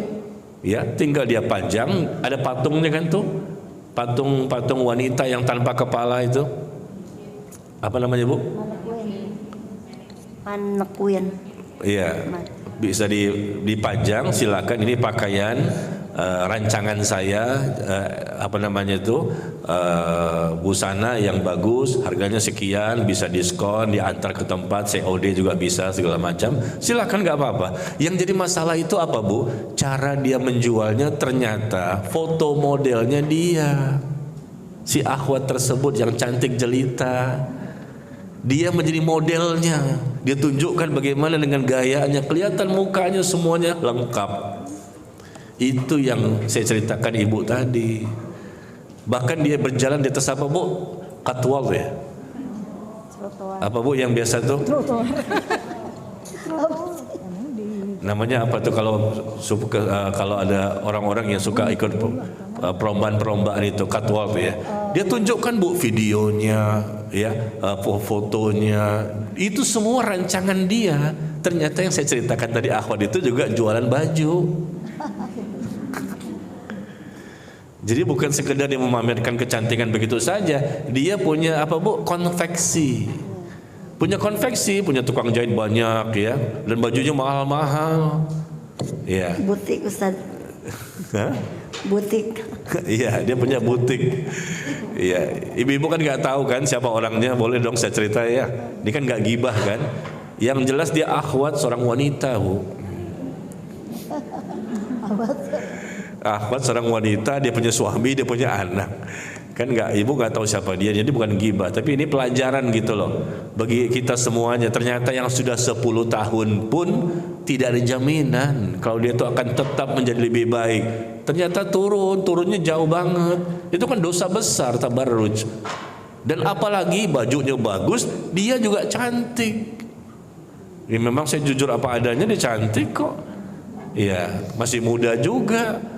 Ya, jadi di sini yang jadi masalah bukan sekedar barangnya yang kita jual, barangnya sih halal, tapi kan di sini masalahnya dia pakai sendiri, dia menjadi modelnya, dia kelihatan semuanya, ya dari atas sampai ke bawah, bahkan dia bergaya-gaya, Bu, saya contohkan ya, bergaya-gaya, laki-laki melihat Bu, aduh terfitnah nggak? Terfitnah, iya. Kalau dia jelek aja terfitnah, apalagi cantik. Bajunya pun juga bagus. Nah ini yang nggak boleh di situ maksud saya ya. Jadi kalau dia pengen baju itu dijual, silakan, karena bisnis baju juga cukup menggiurkan juga, cukup lumayan hasil keuntungannya. Dia jual baju, mungkin jual jilbab, mungkin apa, masker atau mungkin cadar atau apa, silahkan. Kita tidak melarang, kan itu bagus ya. Tapi caranya jangan sampai dialah sebagai modelnya, atau mungkin bukan dia, temannya yang cantik juga. Jadi memang yang dipilih kan yang cantik-cantik Bu. Supaya baju yang jelek pun jadi bagus, gara-gara yang makainya cantik. Nah ini kan bisa menimbulkan fitnah, ya, tabarruj, memamerkan keindahan, kecantikan, memamerkan sesuatu yang bisa menimbulkan syahwat bagi lawan jenis. Dan di Instagramnya Bu, banyak laki-laki, banyak ikhwan. Dan saya pun tahunya dari ikhwan ini. Saya katakan, antum keluar. Ya jangan Ustaz, anak kan nanti bisa lapor ke antum apa saja informasinya. Antum udah kasih tahu ke saya, ya sudah antum keluar. Karena kalau selama dia masih di situ dan banyak ikhwannya, awalnya kan saya bisa masuk Bu, karena gak dikunci. Gitu loh ceritanya. Jadi bisa dibuka langsung kelihatan. Tapi semenjak saya tahu dan saya nasihati dia, apa yang terjadi? Saya diblokir.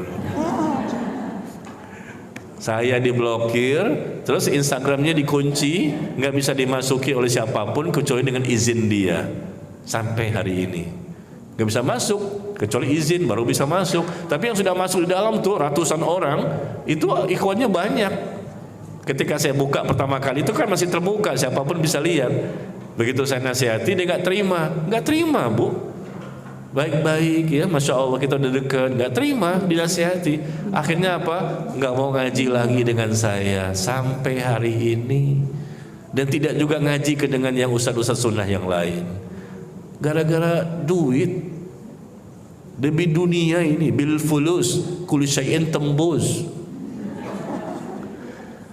Gara-gara dunia nggak ngaji lagi. Bayangkan 10 tahun tuh juga banyak buku hadis arba'in, kitab tauhid, kitab ini fikih, ini macam-macam. Dia ketuanya dan yang hadir banyak. Tapi kemudian memang Allah itu memberikan hidayah kepada siapa yang Allah kehendaki. Makanya jamaah tidak ada jaminan akan bagus terus sampai mati. Ustadznya pun gak ada jaminan, ulama saja gak ada jaminan, bisa saja dia tergelincir. Dan itu terjadi, ada. Ujung-ujungnya su'ul khatimah, na'udzubillah min dzalik. Jadi kembali kepada jualan tadi ya, boleh, cuma caranya aja. Nanti kalau mau jual baju kan supaya terlihat tuh, masa dilipat sih? Terlihat kan bagaimana bentuknya. Kita pakai patung wanita tadi yang tanpa kepala ya, bisa kelihatan kok bagus bajunya. Bagaimana kita cara untuk menampilkannya, bisa dengan cara seperti itu ya. Tapi kalau kita pakaikan kepada seorang wanita sebagai model dan dia juga cantik, pasti itu bisa menimbulkan fitnah. Ibu-ibu merasa, masa sih ibu perempuan sih nggak tahu. Coba ibu laki-laki pasti mengakui, oh iya pasti terfitnah. Karena fitnah terbesar bagi laki-laki adalah wanita. Dan fitnah terbesar bagi wanita adalah bukan harta. Fitnah terbesar bagi wanita adalah fulus. Fulus, money, piti, duit. Itu fitnah terbesar bagi wanita ya. Makanya kalau nggak ada duit abang disayang, tidak ada duit bukan ditendang, dimatiin. Iya, meskipun calon suaminya nih 70 tahun, si wanita 20 tahun, mau nggak? Mau, yang penting ini ada uang panainya. Iya, dikasih 1 M goyang. Mau meskipun 70, padahal 70 itu udah begini-begini nih. Udah susah banget udah begini-begini. Mau gak apa-apa deh, entar lagi juga mati dia, dapat harta warisan. Umumnya begitu kalau wanita, fitnah terbesarnya harta. Makanya laki-laki itu diiming-iming dengan bidadari sorga. Karena memang laki-laki memang Allah ciptakan seperti itu. Akan terfitnah dan diiming-iming dengan bidadari seperti ini, seperti ini, seperti ini. Nah, wanita tidak diiming-iming dengan bidadara. Nggak ada bidadara, adanya daun bidara. Bukan bidadara. Pak Ustadz, ada nggak nanti bidadara di surga? Nggak ada bu, yang adanya daun bidara bu. Iya, wanita diiming-iming dengan di dalam surga berupa apa? Gelang emas, pakaian yang bagus, begini. Itu harta semua, berkaitan dengan harta. Ya begitu ya bu ya. Jadi jawaban saya, bukannya kita tidak memperbolehkan, wanita boleh di rumah juga memaksimalkan, barangkali dia ingin mencari nafkah, membantu suaminya. Ya barangkali ada peluang-peluang untuk bisa mendapatkan tambahan rezeki, silahkan saja. Yang penting yang dijual halal dan caranya.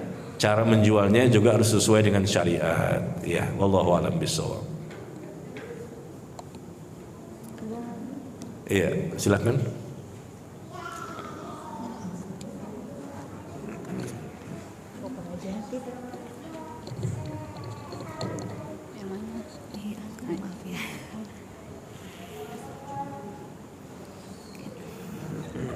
Bismillahirrahmanirrahim. Assalamualaikum warahmatullahi wabarakatuh. Ustadz, yang ingin saya tanyakan tentang tawasul.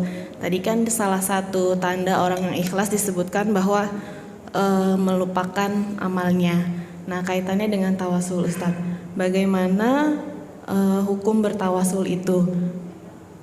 Adakah batas di mana seseorang boleh melakukan tawasul dengan amal solehnya tersebut? Itu yang pertama. Yang kedua, apakah jika dia sudah bertawasul, ya berdoa dengan menyebutkan amal solehnya itu, kemudian doanya ternyata belum diijabah oleh Allah, apakah itu pertanda bahwa yang ternyata dia anggap sebagai amal soleh ternyata belum memenuhi standar atau kriteria amal soleh? Ya, itu Ustaz, syukran. Afwan, barakallahu fiik. Dari Ustazah siapa? Saya Dewi, Ustadz. Ustazah Dewi, masya Allah. Di sini ustazahnya banyak nih. Ya, bagus pertanyaannya tentang tawasul. Ya, kita tahu tawasul yang sesuai dengan syariat. Salah satunya bertawasul dengan amal soleh. Nah, kita kan tahu di hadisnya bagaimana cara bertawasul dengan amal soleh. Ternyata Rasul menceritakan dulu kisah orang-orang terdahulu. Ada orang yang terperangkap masuk dalam gua. Ya, nggak bisa keluar dari gua. 3 orang dan masing-masing bertawasul. Ya, menyebutkan amal solehnya kepada Allah. Ya, dia beramal pada waktu itu karena Allah, tapi dia ingin supaya pintu gua ini terbuka karena ada batu besar di pintunya, sehingga mereka nggak bisa keluar.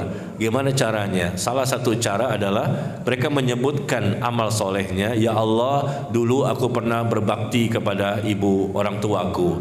Aku pernah melakukan kebaikan-kebaikan kepada mereka begini.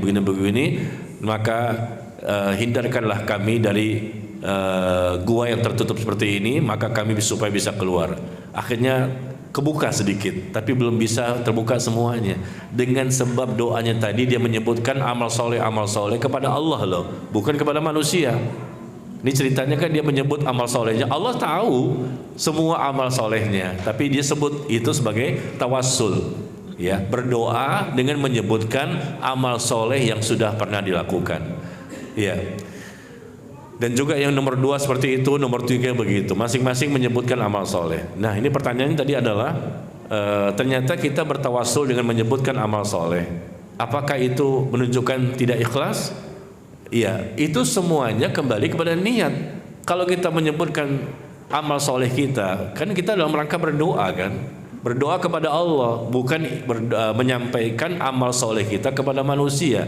Karena kita berkaitan dengan Allah, kita sebutkan, ya Allah, sesungguhnya aku pernah begini, kalau aku pernah begini. Dan jika memang itu amal yang ikhlas di sisimu, maka mudahkanlah urusanku. Nah, begitu caranya ya. Nah, karena kita memintanya juga kepada Allah, bukan minta kepada manusia, dan kita pun tidak memperdengarkannya kepada manusia, karena doa ini antara kita dengan Allah semata. Dan ternyata Allah kabulkan, alhamdulillah, sebagaimana kisah tadi 3 orang yang berada di gua. Tapi ternyata bisa jadi tidak Allah kabulkan meskipun sudah bertawasul dengan amal soleh. Kenapa? Berarti ini berkaitan dengan doa. Kenapa tidak dikabulkan? Ada banyak penyebabnya, 50 penyebab doa tidak dikabulkan. Dan penyebab terbesar adalah kita sendiri yang menyebabkan Allah belum berkehendak untuk mengabulkan doa kita. Allah belum mengabulkan doa kita karena kita punya penghalang. Misalnya apa? Sudah bertawasul, tawasulnya boleh, ikhlas karena Allah kan, bukan yang lain. Dan itu sesuai dengan syariat. Ternyata tapi belum dikabulkan juga meskipun bertawasul dengan amal soleh yang kita sebut-sebut di sisi Allah. Karena doa kita memang belum layak untuk dikabulkan. Kenapa? Punya penghalang. Contohnya apa? Contohnya diantaranya adalah makanannya haram, minumannya haram, pakaiannya haram, dan nafkahnya dari nafkah yang haram. Fa'anna yustajabu lidzalik. Bagaimana Allah akan mengabulkan doa hambanya kalau seandainya nafkahnya itu duit dari hasil korupsi, berbohong, berdusta, ya, menipu, curang, berkhianat, tidak amanah, andai kata seperti itu. Maka karena harta yang haram masuk ke dalam tubuh manusia dan dia juga belum bertaubat, akhirnya doanya tidak diijabah. Ya. Itu yang pertama sebabnya. Yang kedua, kenapa doa tidak diijabah meskipun sudah melakukan tawasul dalam doanya, menyebutkan amal soleh. Yang kedua, bisa jadi dalam doanya itu dia tidak ikhlas. Ternyata dia tujuannya riya, ingin dipuji oleh orang lain. Atau mungkin yang ketiga, ternyata dia nggak sabaran, pengennya saat ini juga dikabulkan. 2 hari sudah, seminggu sudah, sebulan sudah, kok nggak dikabulkan ya? Akhirnya dia kecewa, putus asa, dan ditinggalkan doanya. Nah, akhirnya Allah nggak kabulkan karena dia nggak sabaran, tergesa-gesa dalam menunggu datangnya pengabulan. Atau yang keempat, barangkali ketika dia berdoa hatinya kemana-mana, lalai, nggak sungguh-sungguh. Berdoa sih berdoa, tapi ekspresinya seperti orang yang tidak butuh. Akhirnya Allah pun tidak kabulkan doanya. Atau mungkin dia banyak berbuat dosa. berdoa dengan tawasul, menyebutkan amal soleh kepada Allah dengan harapan doa dikabulkan. Tapi dosa tidak pernah berhenti. Dosa lagi, nggak pernah bertaubat dari dosanya. Ini juga bisa menjadi penghalang untuk dikabulkannya doa, ya, dan lain-lain. Jadi penyebab terbesarnya adalah kita sendiri. Makanya kalau kita baca hadis tadi kan terbuka tuh pintu guanya.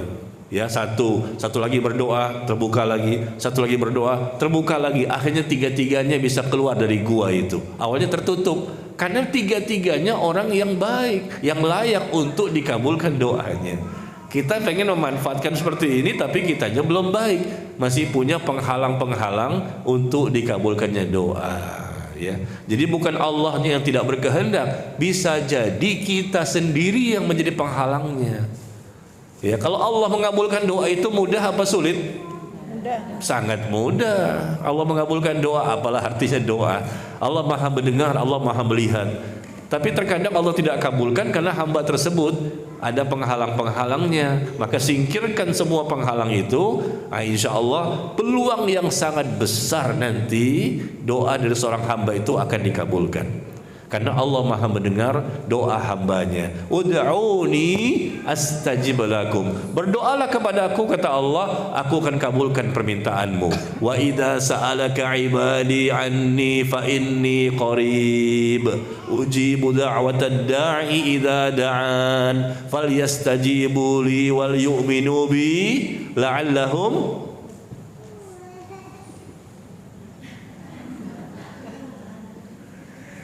Di sini ibunya tawadu ya. Takut riya Pak Ustaz. Coba lihat di surah Al-Baqarah ayat 186.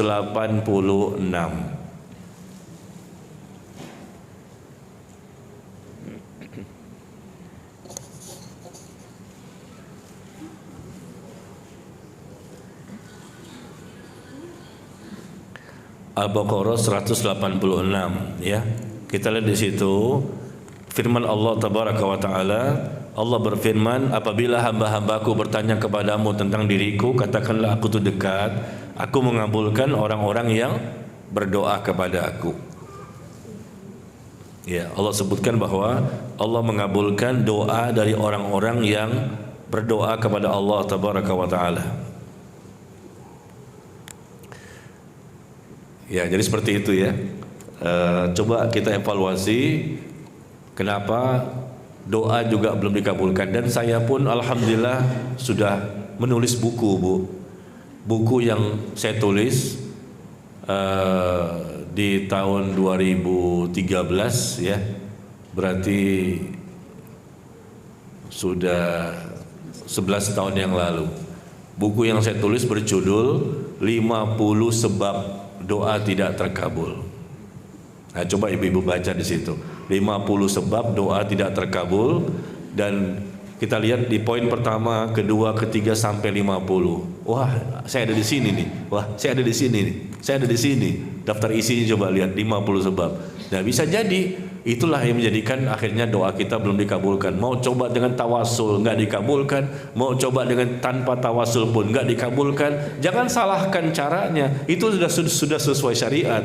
Kita berdoa sudah sesuai dengan tata cara ibadah, berdoa yang benar, ya, etikanya, adabnya sudah sesuai. Tapi kok belum dikabulkan? Jangan-jangan.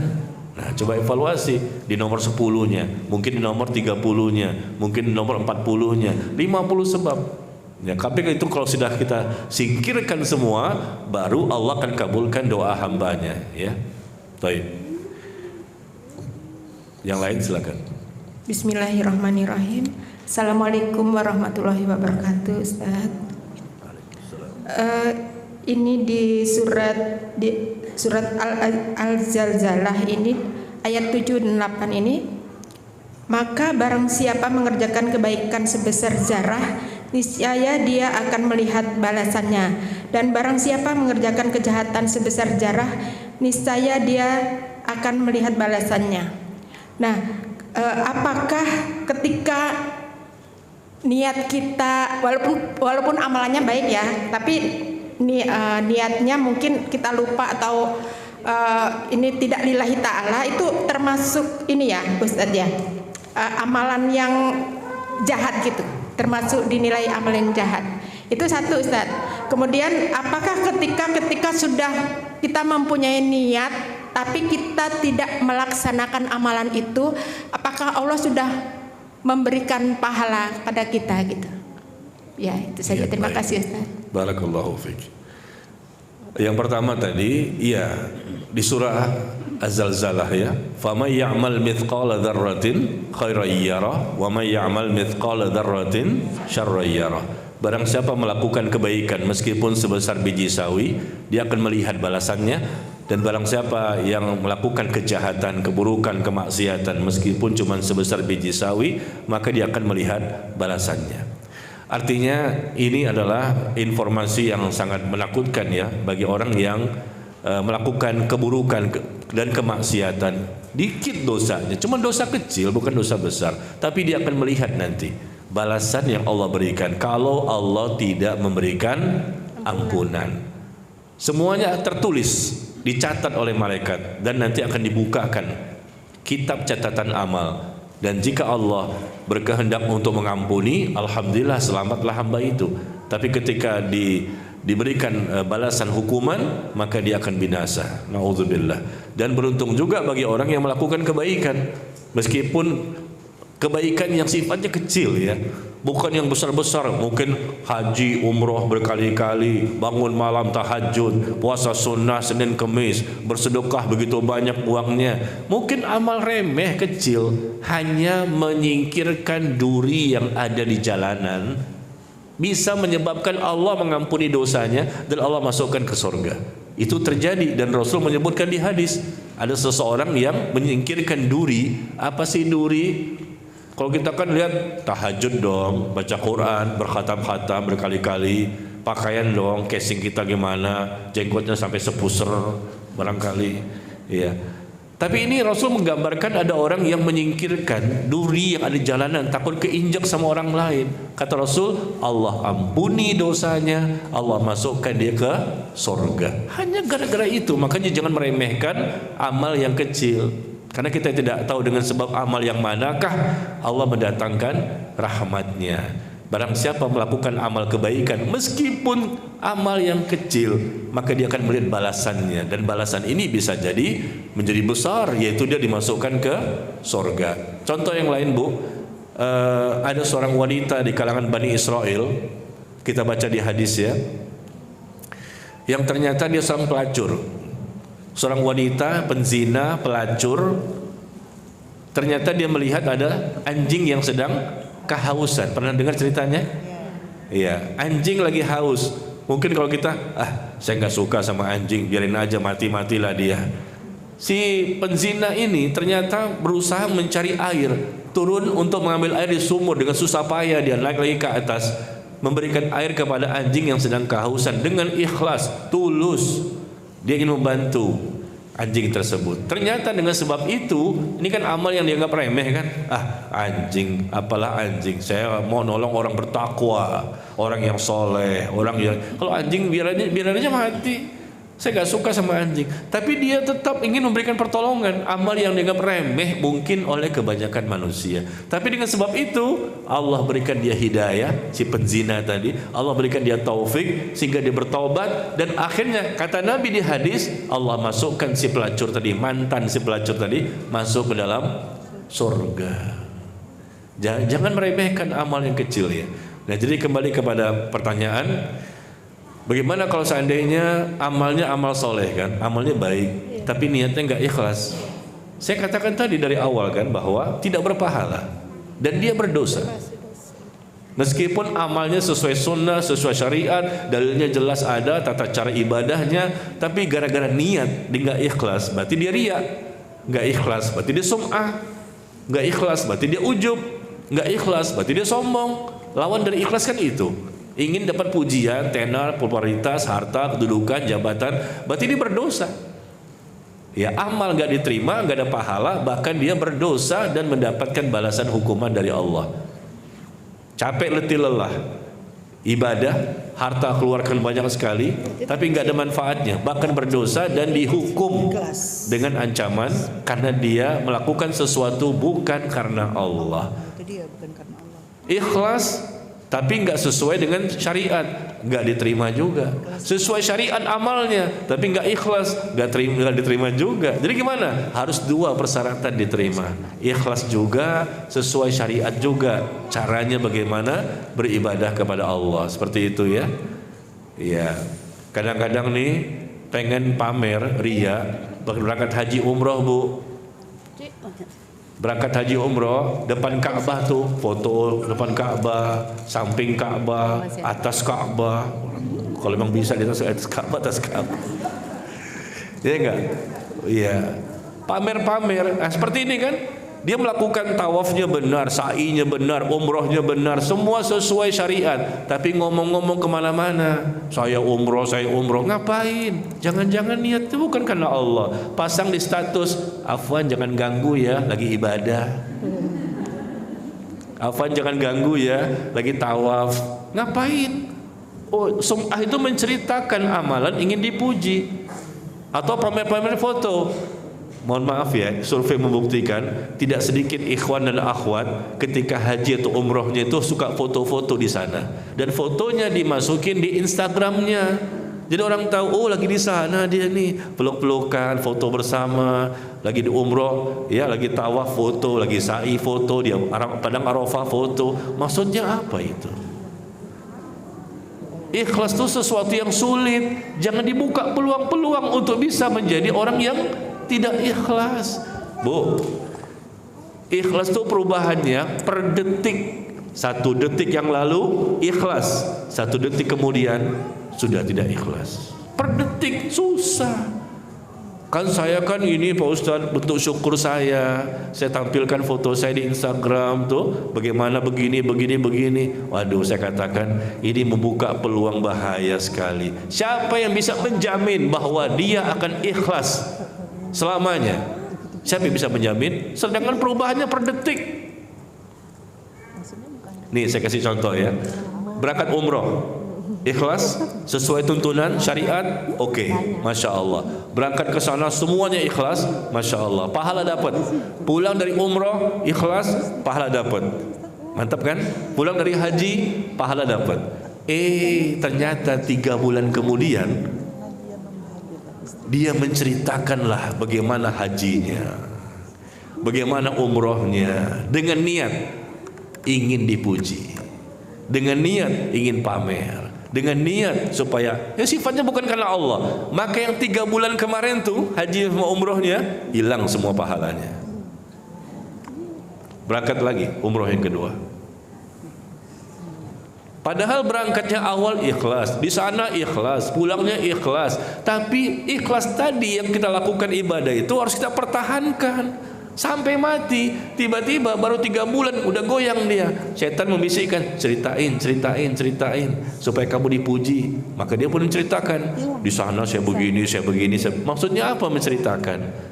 Untuk apa manusia tahu? Kita ini ibadah karena Allah, nggak mesti dikasih tahu sama manusia. Kecuali kalau ibu berangkat umroh, kasih tahulah kepada suami sama anak. Jangan berangkat tiba-tiba sampai di Mekah, Mas sudah di Mekah nih.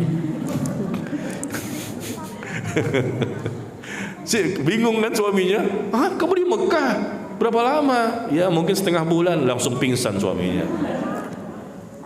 Nah, itu nggak benar. Kalau mau berangkat tuh kasih tahu, orang tua kasih tahu, suami, anak, orang-orang terdekat, itu nggak apa-apa. Sekedar karena kita tuh kan sering berinteraksi dengan mereka kan, teman-teman yang dekat-dekat aja, bukan satu RT tahu, satu RW tahu, semuanya dikasih tahu. Untuk apa?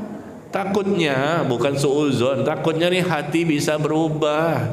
Siapa yang bisa menjamin? Ulama saja nggak bisa menjamin bahwa dia akan selalu ikhlas. Kita kan bukan ulama, ilmunya cekak, amalnya sedikit, dosanya banyak, siksa kubur menanti. Naudzubillah ya. Maka seperti itu ibu ya. Kemudian yang kedua tadi apa bu? Lupa saya.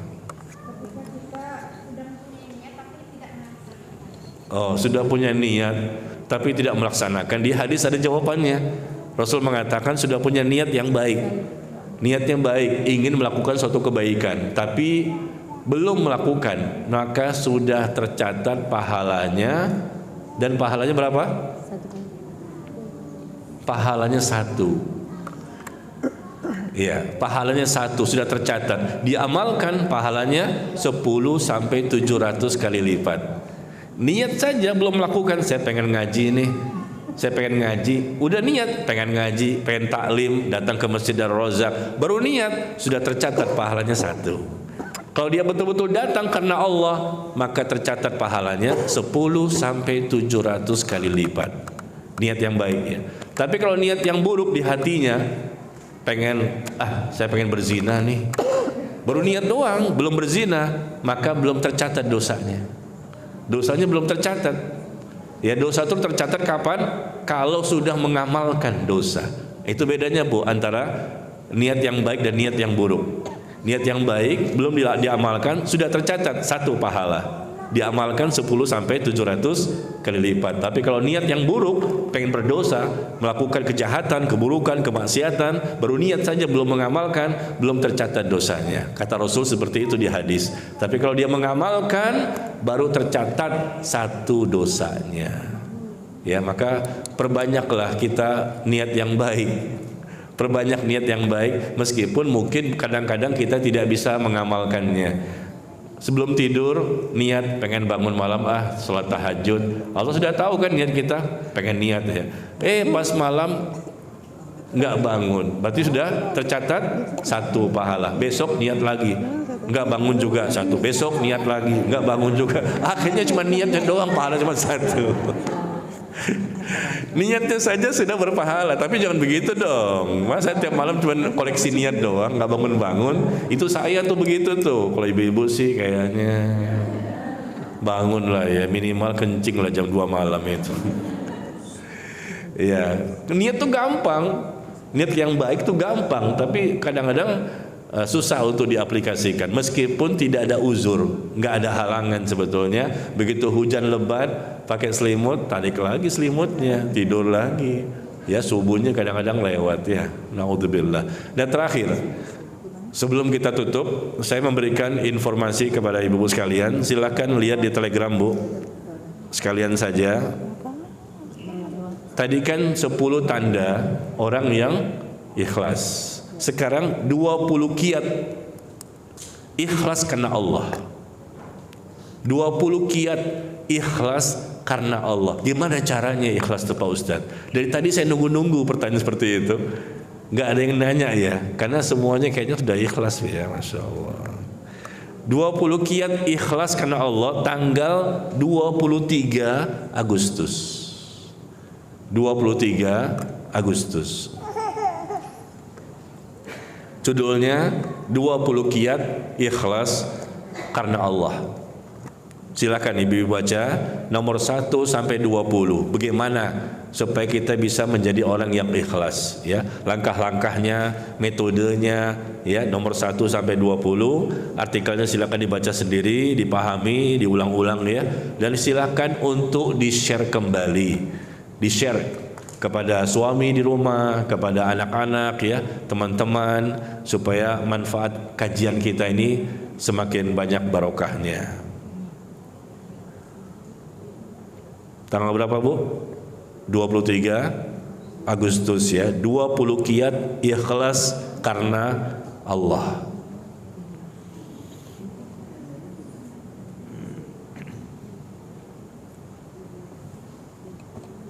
Ketemu?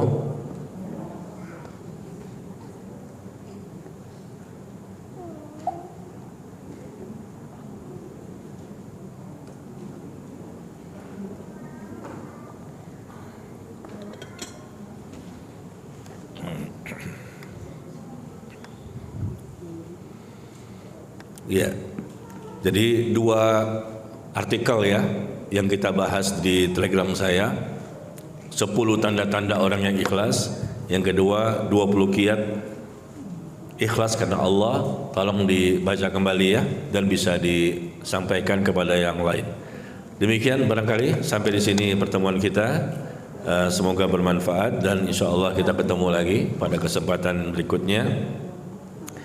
Wallahu ta'ala a'lam bis-shawab. Wa sallallahu ala nabiyyina Muhammad walhamdulillahi rabbil alamin. Subhanakallahumma wa bihamdika asyhadu an la ilaha illa anta astaghfiruka wa atubu ilaik. Wassalamualaikum warahmatullahi wabarakatuh.